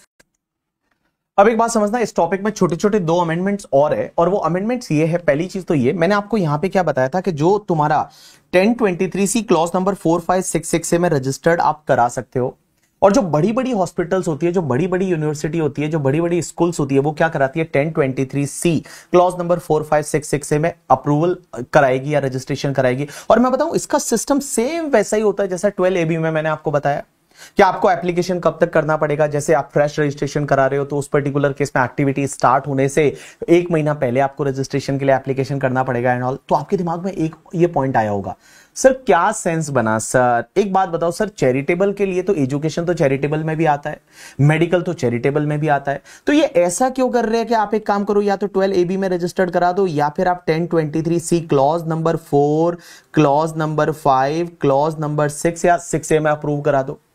तो सर दो की जरूरत क्या है, एक ही बना दो ना यार, एक ही बना दो ना, क्यों इतना कंफ्यूजन क्रिएट कर रहे हो। और मैं बताऊं, हमारी बात निर्मला सीतारमण जी ने सुन ली, और निर्मला सीतारमण जी ने एक अमेंडमेंट किया कि भैया अब है ना 1 अक्टूबर 2024 के बाद में ये इन सेक्शन में अप्रूवल नहीं मिलेगा, इन सेक्शन में अप्रूवल नहीं मिलेगा, जो 1023C क्लॉज नंबर 4566 है उसमें अप्रूवल नहीं मिलेगा। इसका मतलब हर ट्रस्ट को अब जो रजिस्टर्ड कराना है वो 12AB में ही कराना पड़ेगा। तो 1 अक्टूबर 2024 से हर ट्रस्ट को जो रजिस्टर कराना पड़ेगा वो आपका 12AB में ही कराना पड़ेगा। यू गॉट माय पॉइंट और नॉट? यस। तो एक तो ये वाला अमेंडमेंट आप ध्यान रखना कि ये जो अप्रूवल है ना 1023C क्लॉज नंबर 4566 से वाला, यहां पे अप्रूवल आपको नहीं मिलेगा विद इफेक्ट फ्रॉम 1 अक्टूबर 2024 या उसके बाद में। उसके बाद में अगर आपको रजिस्ट्रेशन कराना है तो आपको 12AB में ही कराना पड़ेगा, बाकी आपको यहां पे 1023C में आपको अप्रूवल नहीं मिलेगा। अब एक और चीज समझना, आपका डाउट ये रहेगा कि सर इसका मतलब ये हुआ कि ये जो गवर्नमेंट हॉस्पिटल, गवर्नमेंट कॉलेज वगैरह थे, इनको जो बेनिफिट मिलता है वो मिलेगा? अरे यार उनको तो मिलता रहेगा ना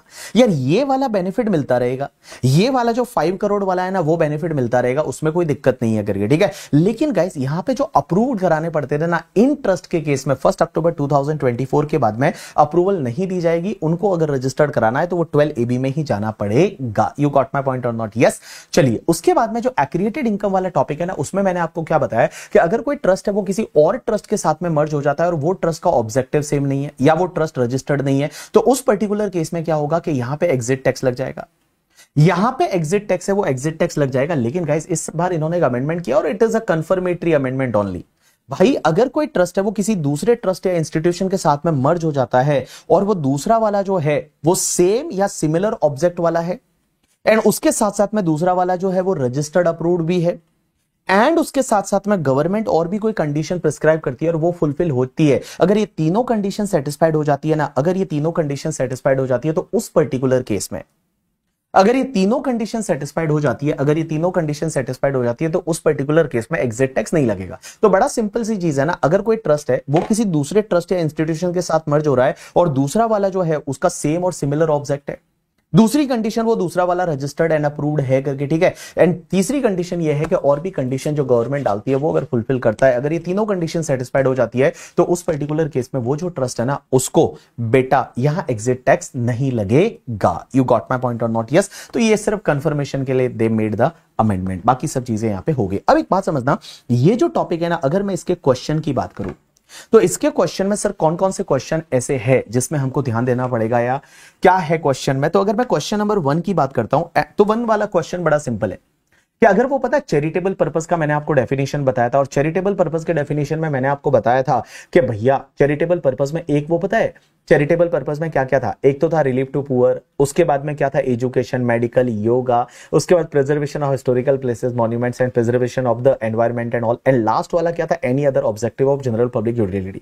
एक चीज समझना, अगर any other objective of general public utility है ना उसमें आप बिजनेस नहीं कर सकते, बाकी आप मेडिकल में, हॉस्पिटल, जो आपका एजुकेशन, वहां सब जगह बिजनेस कर सकते हैं और कितना भी बिजनेस का रिजल्ट रहेगा तो भी चलेगा। लेकिन गाइस अगर आपका जो ऑब्जेक्टिव है वो अगर आपका any other objective of general public utility है और वहां पे अगर आप बिजनेस करते हैं तो बिजनेस चलेगा, लेकिन बिजनेस का रिसिट आपके टोटल ग्रॉस रिसिट के 20% से ज्यादा नहीं होना चाहिए। और अगर 20% से ज्यादा है तो उस पर्टिकुलर केस में उस ईयर में ट्रस्ट को कोई भी एग्जेम्पशन का बेनिफिट नहीं मिलेगा, उस ईयर में ट्रस्ट को एग्जेम्पशन का बेनिफिट नहीं मिलेगा। अगर अगले साल वो 20% से कम हुआ तो उसको बेनिफिट मिल जाएगा। तो गाइस उसी के बेसिस पे आप देखोगे क्वेश्चन नंबर तुम्हारा 1 है as well as the question number तुम्हारा 2 है। और अगर मैंने जितना बोला है ना उतना अगर आप देख के अब आप रीड करोगे ना तो आपका काम है वो बन जाएगा। एंड क्वेश्चन नंबर 3 जो है वो भी आपका उसी से रिलेटेड है। क्वेश्चन नंबर 3 है वो रजिस्ट्रेशन से रिलेटेड है कि रजिस्ट्रेशन के लिए अप्लाई अपने को कब तक करना पड़ेगा। उसके बाद में क्वेश्चन नंबर 4, 5 है वो कॉर्पस से रिलेटेड है करके, ठीक है, कि कॉर्पस का डोनेशन किसको बोलते हैं? तो कॉर्पस का डोनेशन जो है वो उसको बोलेंगे जिसमें ये स्पेसिफिक डायरेक्शन से दिया हुआ है कि कॉर्पस का पार्ट बनना चाहिए और उसको किसी और ट्रस्ट को, जो कॉर्पस वाला डोनेशन है वो भैया यहां पे कॉर्पस वाला डोनेशन है वो आपको 11(5) के स्पेसिफाइड मोड में जमा कराना पड़ेगा। तो एक बात बताऊं, उसके बाद question number 6, 7, 8 and question number 9 and question number 10 जो है ना, एंड हाँ क्वेश्चन नंबर 10 तक ये जो क्वेश्चन है ना ये एप्लीकेशन से रिलेटेड है। जो 11(2) हमने पढ़ा था, जो 11(2) हमने पढ़ा था एप्लीकेशन से रिलेटेड, उसमें क्या होता था पता है? स्पेसिफिक पर्पस के लिए, स्पेसिफिक पीरियड के लिए अगर आप पैसे को डालते हो और मैक्सिमम पीरियड कितना हो सकता है? 5 ईयर हो सकता है, और 5 ईयर के अंदर अंदर उसको जो है वो स्पेसिफाइड पर्पस के लिए यूज करना पड़ेगा। अगर आप नहीं करते हो तो भैया वो 5वें साल की आपकी इनकम बन जाएगी। आप उसको 4 ईयर के लिए भी एक्यूमुलेट कर सकते हैं, 3 ईयर्स के लिए भी कर सकते हैं। तो आप जितने भी साल के लिए एक्यूमुलेट करते हैं उतने ईयर में उसको जो है वो उस पर्पस के लिए यूज करना पड़ेगा, अदरवाइज वो आपकी इनकम बन जाएगी और वो इनकम बनेगी 115 BBI में और वहां पे भैया टैक्सेबल हो जाएगी। अब उसमें क्या होता है ना, आपको एक पता है फॉर्म नंबर 10 है वो फाइल करना पड़ता है। जैसा मैंने आपको बताया फॉर्म नंबर 10 है वो फाइल करना रहता है। अब यहां पे क्वेश्चन ये आता है, एक यहां पे केस लॉ बेस्ड क्वेश्चन रहेगा जब आप देखोगे तो उसमें केस लॉ में क्या हुआ था, एक ट्रस्ट ने सिर्फ ऐसा लिख के दे दिया कि हम जो एक्यूमुलेट कर रहे हैं वो ट्रस्ट पर्पस के लिए कर रहे हैं और पर्पस स्पेसिफाई नहीं किया, सिर्फ ये लिखा है ट्रस्ट पर्पस के लिए कर रहे हैं। तो क्या चलेगा या नहीं चलेगा? यहां पे मैं बताऊं एक केस लॉ में ऐसा बोला हुआ है कि चलेगा, कोई दिक्कत नहीं है। अगर वो ट्रस्ट पर्पस भी लिखा है तो उस पर्टिकुलर केस में वो स्पेसिफिक पर्पस ही माना जाएगा और चल जाएगा, ऐसा आपको एक केस लॉ देखने को मिलेगा। उसके बाद क्वेश्चन नंबर 11 है वो एनोनिमस डोनेशन से रिलेटेड। तो एनोनिमस डोनेशन है ना, अगर देखो अगर कोई चैरिटेबल ट्रस्ट को एनोनिमस डोनेशन मिलता है तो वो बेटा 115 BBC में जाएगा और 115 BBC में जाएगा 30% की रेट से टैक्स लग जाएगा करके, ठीक है। उसके बाद में एक और चीज समझना, अब a trust establish होनली for the religious purpose. अब रिलीजियस पर्पस वाले ट्रस्ट को एनोनिमस डोनेशन मिलता है ना तो वहां पे 115 BBC नहीं लगता है, उसके केस में फिर वो आपका 15%, 85% वगैरह वो हो जाएगा करके, ठीक है। उसके बाद में क्वेश्चन नंबर 12 जो है वो आपका स्पेसिफाइड इनकम जो 115 BBI में टैक्सेबल होती है उससे रिलेटेड है कि अगर आपने 5 इयर्स के लिए पैसे को एक्यूमुलेट किया और वो 5 इयर्स में अगर यूज नहीं किया तो वो कैसे टैक्सेबल हो जाएगा? तो भाई साहब जिस ईयर में वो 5 साल कंप्लीट हो रहे हैं उसी साल में वो आपकी 115 BBI की इनकम बन जाएगी और उस पर 30% की रेट से टैक्स लग जाएगा। This is the question number 12। उसके बाद क्वेश्चन नंबर 13 है, क्वेश्चन नंबर 14 है। ये दोनों क्वेश्चन जो है वो 1023C वाले हैं। 1023C में क्या होता है वो पता है? आपकी छोटी छोटी कॉलेज या छोटी छोटी यूनिवर्सिटी, छोटी छोटी हॉस्पिटल जिसका ग्रॉस एसेट 5 करोड़ से ज्यादा नहीं है तो उसकी इनकम पूरी एग्जेम्प्ट हो जाएगी। उनको कोई अप्रूवल की जरूरत नहीं है, कोई रजिस्ट्रेशन की जरूरत नहीं है करके, ठीक है, और उनकी इनकम पूरी एग्जेम्प्ट हो जाएगी उससे रिलेटेड। और आप देखोगे लास्ट नवंबर 2024 के एग्जाम में इसी दोनों में से एक क्वेश्चन आया था 2 या 3 मार्क्स के लिए, ठीक है। उसके बाद आपके कंप्यूटेशन वाले क्वेश्चन चालू होते हैं। कंप्यूटेशन वाले क्वेश्चन में देखो, क्वेश्चन नंबर 15 है वो बड़ा ही सिंपल है। क्वेश्चन नंबर 16 17 जो है वो भी आपका सिंपल है। आप जो ध्यान रखेंगे, एक तो क्वेश्चन नंबर 18 को बहुत बढ़िया से करके जाएंगे। क्वेश्चन नंबर 18 जो है उसको बढ़िया से करके जाएंगे, आपको मजा आ जाएगा क्वेश्चन नंबर 18 करने में करके, ठीक है। क्वेश्चन नंबर 18 है। क्वेश्चन नंबर 18 के बाद क्वेश्चन नंबर 19 जो है उसको भी आप ढंग से देख के जाएंगे। तो क्वेश्चन नंबर 18 है, क्वेश्चन नंबर 19 जब आप इसको सॉल्व करेंगे और जितना मैंने आपको अच्छे से एक्सप्लेन किया है उसको आप देखोगे तो आपको समझ में आ जाएगा। क्वेश्चन नंबर 20 वाला है वो भी आप देख के जाएंगे। उसके बाद क्वेश्चन नंबर 21 है वो भी आप देख के जाएंगे, ठीक है। तो इतना तो आपको देखना है। उसके बाद में आपका जो एग्जिट टेक्स्ट वाला पॉइंट आ जाता है। अब है ना, एक चीज आप देखोगे ना तो उसमें ये वाला जो क्वेश्चन है इसमें आपको ये लगेगा कि जैसे मैंने आपको बताया था, एक असेट बेच के दूसरी असेट खरीदते हो, तो एक असेट बेच के और अगर आप दूसरी असेट खरीदते हो तो उस पर्टिकुलर केस में अगर आपका नेट कंसिडरेशन फुल्ली यूटिलाइज होता है तो कैपिटल गेन पूरा एग्जेम्प्ट हो जाएगा। बट इसका जो एक ट्रीटमेंट है ना वो बड़ा ही वाहियात दे रखा है इंस्टीट्यूट ने, बट वैसा ही दे रखा है। तो जैसा आप देखोगे आपको समझ में आएगा, बोले ये क्या हो रहा है करके, ठीक है। बट वो वैसा ही हो रहा है, जैसा हो रहा है वैसा आप देख लेना। उसमें क्या होता है ना, उसमें क्या होता है कि जैसे मान लो कैपिटल गेन है, तो जैसे मान लो फॉर एन एग्जांपल एक ट्रस्ट है, उसका कुछ कैपिटल गेन हुआ, तो कैपिटल गेन जो है ना, पहले तो इन्होंने ऊपर कर दिया 5,50,000, यहां पे ऊपर ले लिया कैपिटल गेन, और वो 5,50,000 पे पहले आपने 15% का स्टैंडर्ड डिडक्शन ले लिया और उसके बाद वापस 5,50,000 का पूरा एग्जाम्पशन ले लिया। तो यार कैपिटल गेन 5,50,000 एग्जाम्प्ट हो जाना चाहिए था, वो पूरा एग्जाम्प्ट हो जाना चाहिए था, बट यहां तो उससे भी ज्यादा एग्जाम्प्ट हो रहा है, क्योंकि पहले 5,50,000 उधर लिया, उस पर 15% स्टैंडर्ड डिडक्शन लिया और फिर पूरा कैपिटल गेन यहां पे लेस कर दिया। तो जब आप देखोगे तो आपको समझ में आ जाएगा। एंड गाइस, एग्जिट टैक्स से रिलेटेड मैंने यहां पे 2 क्वेश्चन दे रखे हैं और ये दोनों क्वेश्चन अगर आप 2 क्या 3 क्वेश्चन दे रखे हैं, अगर 3 क्या सर 4 क्वेश्चन 3 क्वेश्चन दे रखे हैं तो ये करोगे तो आपको समझ में आ जाएगा। और थोड़े थियोरेटिकल क्वेश्चन है जो पास्ट एग्जामिनेशन से रिलेटेड है, जो अभी कुछ टाइम पहले आए थे, वो आप देख लेना। और ये वाला क्वेश्चन थोड़ा ढंग से देख के जाना, क्योंकि 115 बीबीआई से रिलेटेड है, रजिस्ट्रेशन से रिलेटेड है और मई 2024 के एग्जाम में आया था। तो क्वेश्चन नंबर 27 है वो आप देख के जाओगे करके, ठीक है। तो गाइस, इसके कोई क्वेश्चन इतने कोई हार्ड एंड फास्ट वाले क्वेश्चन नहीं है, बट अगर आप देखोगे तो आपको यहाँ पे पूरे मार्क्स मिलेंगे। और मैं एक बात बताऊं, ट्रस्ट वाला टॉपिक ऐसा है ना जो आपको 100% मार्क्स देगा मिनिमम। मैंने स्टार्टिंग में लेक्चर चालू करते टाइम बोला था 10 मार्क के करीब आपके एग्जाम में क्वेश्चन आएगा, बट 10 भी नहीं आए तो मैं बताऊं 7 to 8 मार्क तो कहीं नहीं गया। आप समझ के चलो 7 to 8 मार्क्स, मतलब 6 से 8 का अगर एवरेज लेते हो तो 7 मार्क्स भी आता है, तो 7 मार्क्स कहीं नहीं गया भैया। और 7 मार्क्स अगर आप इस टॉपिक में स्कोर करोगे, आपको पास होने से कोई नहीं रोक सकता। और इतना बढ़िया टॉपिक है, इतना अच्छे से अपन ने उसको रिवाइज किया, और अगर आप ये क्वेश्चन करोगे एक दिन बैठ के ना, तो आपका सब काम है वो आपका हो जाएगा करके, ठीक है। चलिए, सो गाइस, यही वाला जो था जो आज का रिवीजन लेक्चर जिसमें मैंने आपको बताया।